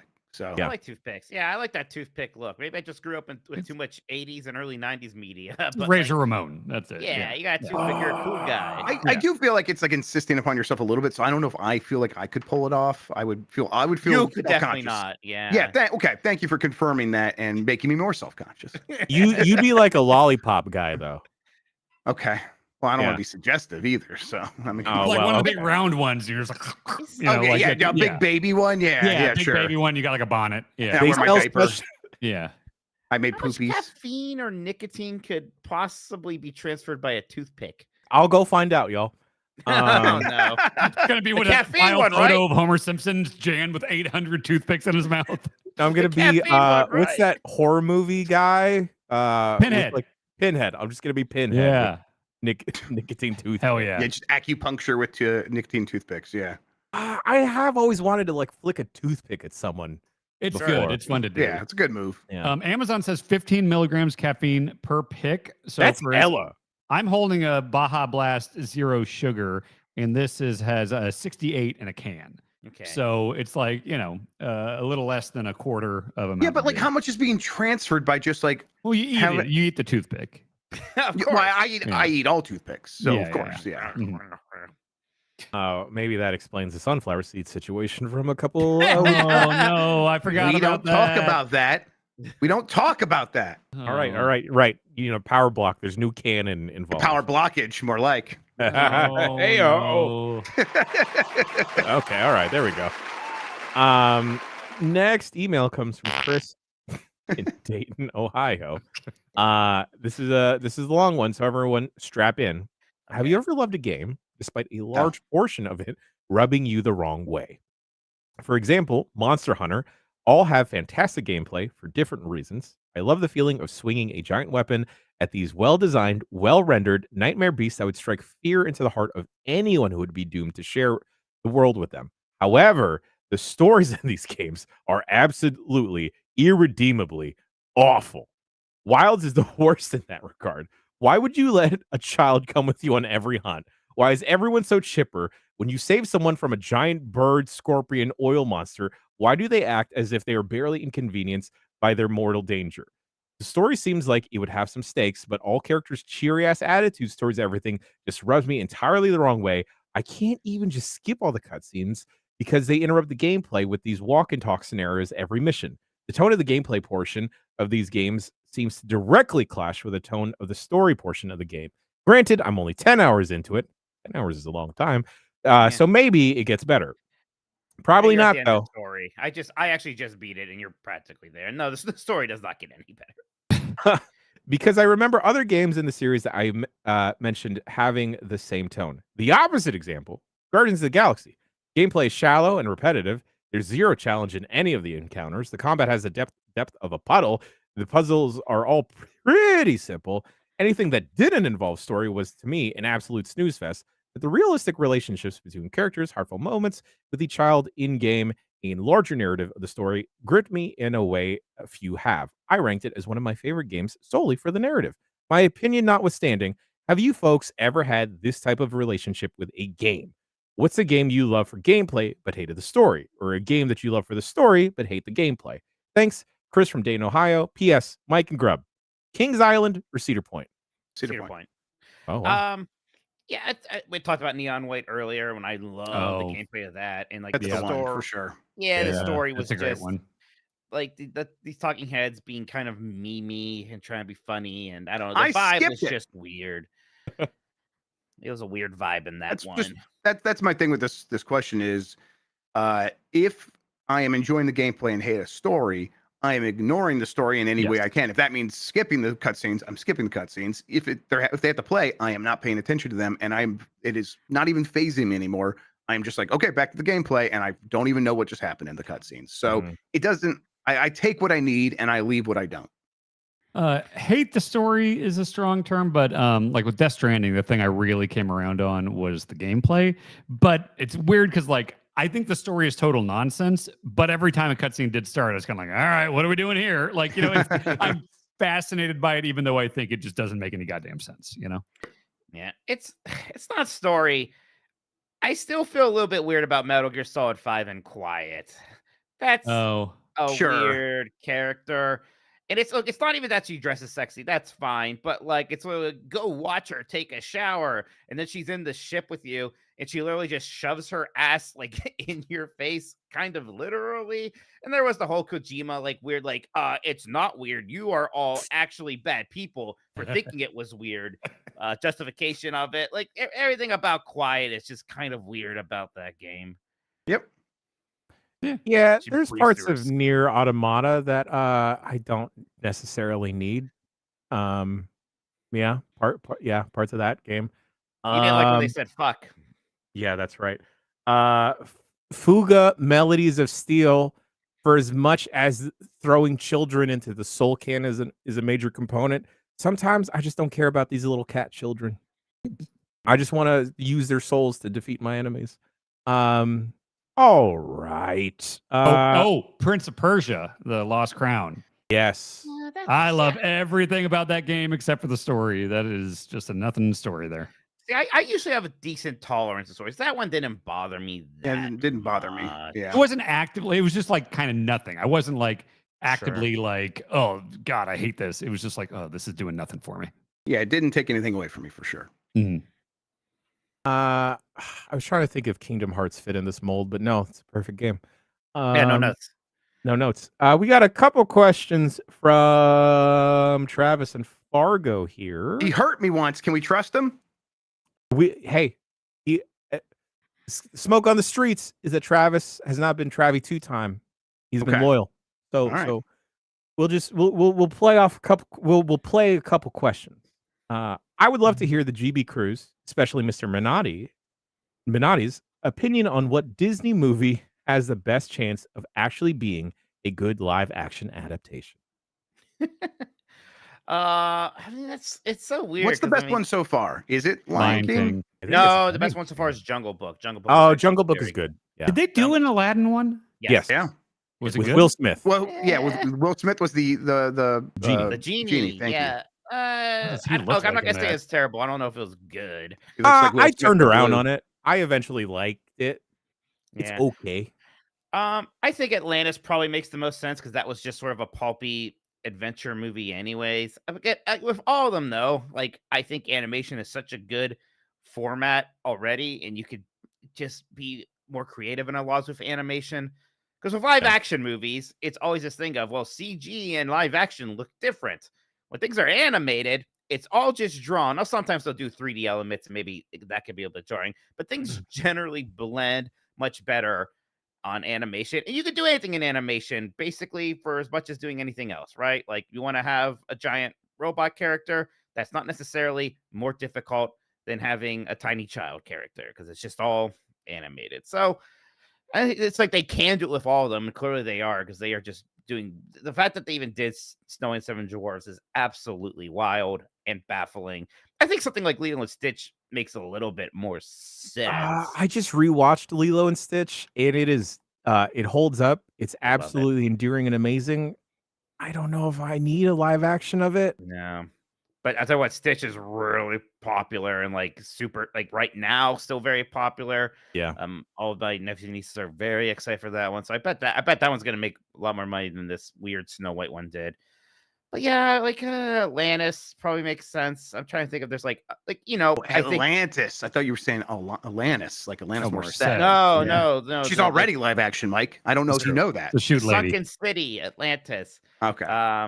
It's like ones that mostly star humans, I think, is what we should be looking for. Not ones that star exclusively animals. That Chip and Dale movie was pretty good. That was fun. true. That's not a live action remake. That's just That's something live action reimagining of did- animated characters. Two ideas here. Yo. One, let's do a Treasure Planet movie.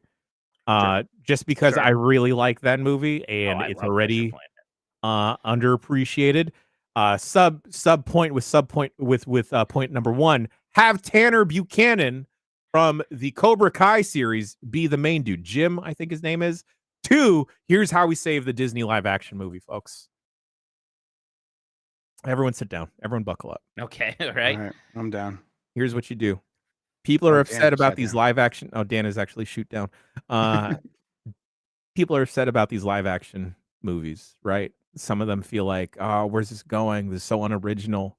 But perhaps the road and the story we were trying to tell this whole time is that it was all about friendship. It's all about the friends that we're making along the way. And maybe we've been gatekeeping. Maybe we've been locked up by keeping these movies in animated form, that we need to bring them to live action.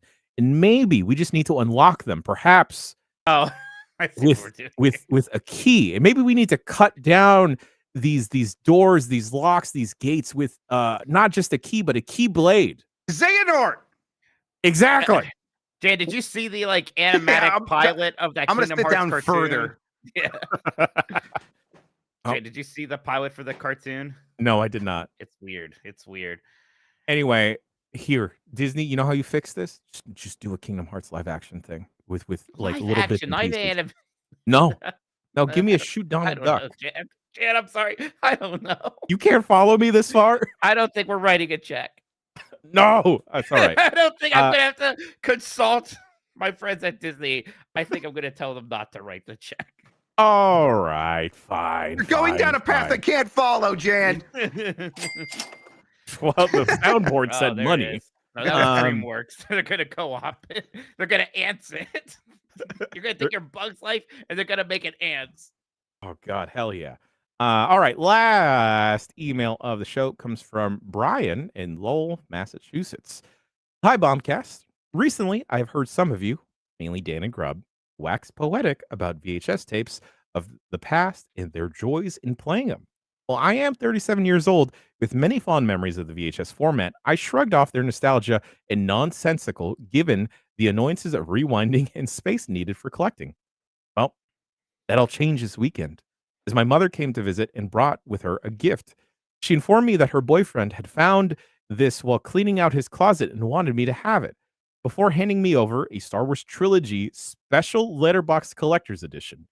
It suddenly all made sense. I am now trying to convince my wife that we can definitely fit a CRT VHS combo into our 900 square foot apartment that Get a Retro King 4K.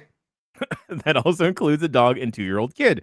It's incredible how nostalgia for old things can create the happy chemicals in the brain. I think growing up with physical media has created a yearning for it to return. So, cool question. Are there any other physical media that you all are super into? Vinyl records are a big one that sticks out for me. Thanks for all you do. I'm a social worker, which can be a draining job with all going on in the world, but it's always nice to have you all provide some levity and enjoyment. Thanks, Brian in Lowell, Mass. Thanks, Brian. I did get into vinyl because Jeff got me a record player for my birthday, and it's been fun. Because they release so many video game soundtracks on there, and just like the presentation of those. Yeah, the big art. Nice. Yeah, there's big art. It's just like the vinyl itself is usually decorated, so it's just then you play it and it sounds great. So there is something to that. Plus, there is you can do the thrift store dive too, and that aspect of it is also fun. So it's just a lot of fun stuff about collecting vinyl. And then obviously the old video games, which is both about like the collecting and also like I like having the old hardware and plugging it into a retro tank or whatever and still playing these games. I recently had to get rid of a bunch of old comic books just because they take up so much dang space. And I'm talking about like the long boy boxes that are specifically built for comics, just because I wasn't reading them. I'm not interested in selling them at all. So I just gave them to a local library. I don't know. I would love to get into VHS tapes, but they just take up so much dang space. Yeah, I got a bunch of those VHS tapes when I got my CRT, and I don't think I'm going to keep going down that hole because that will take a lot of space. Yeah.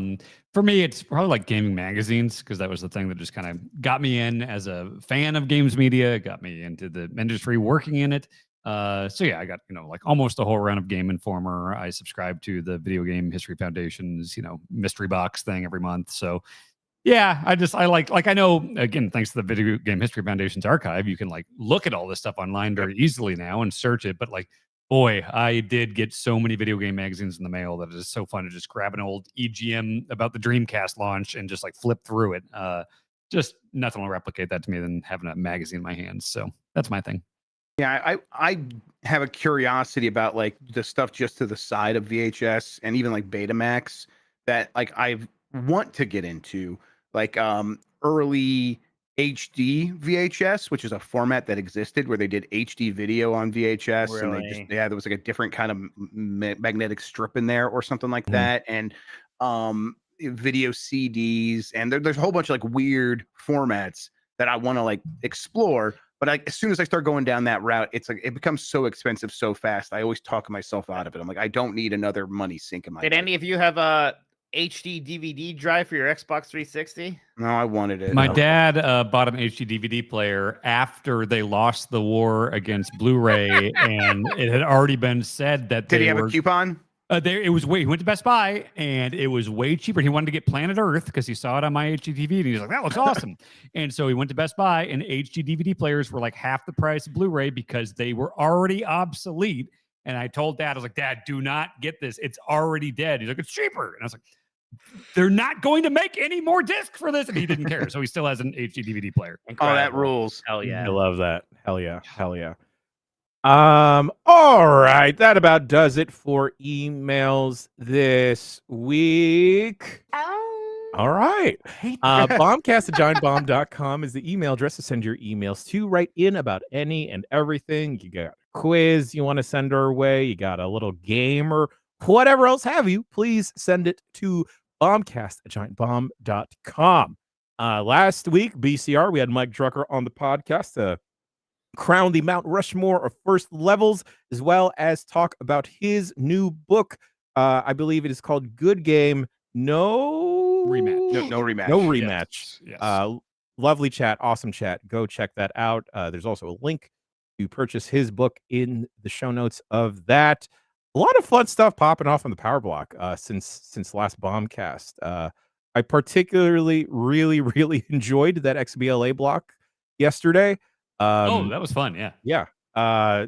Nikki and Sean, GB Kids, checked out Star Fox Assault Underrated game. yesterday. Also, John Luke and Jake Decker checked out the first couple hours of Atom Fall. If you're at all curious, I suggest you go peep that.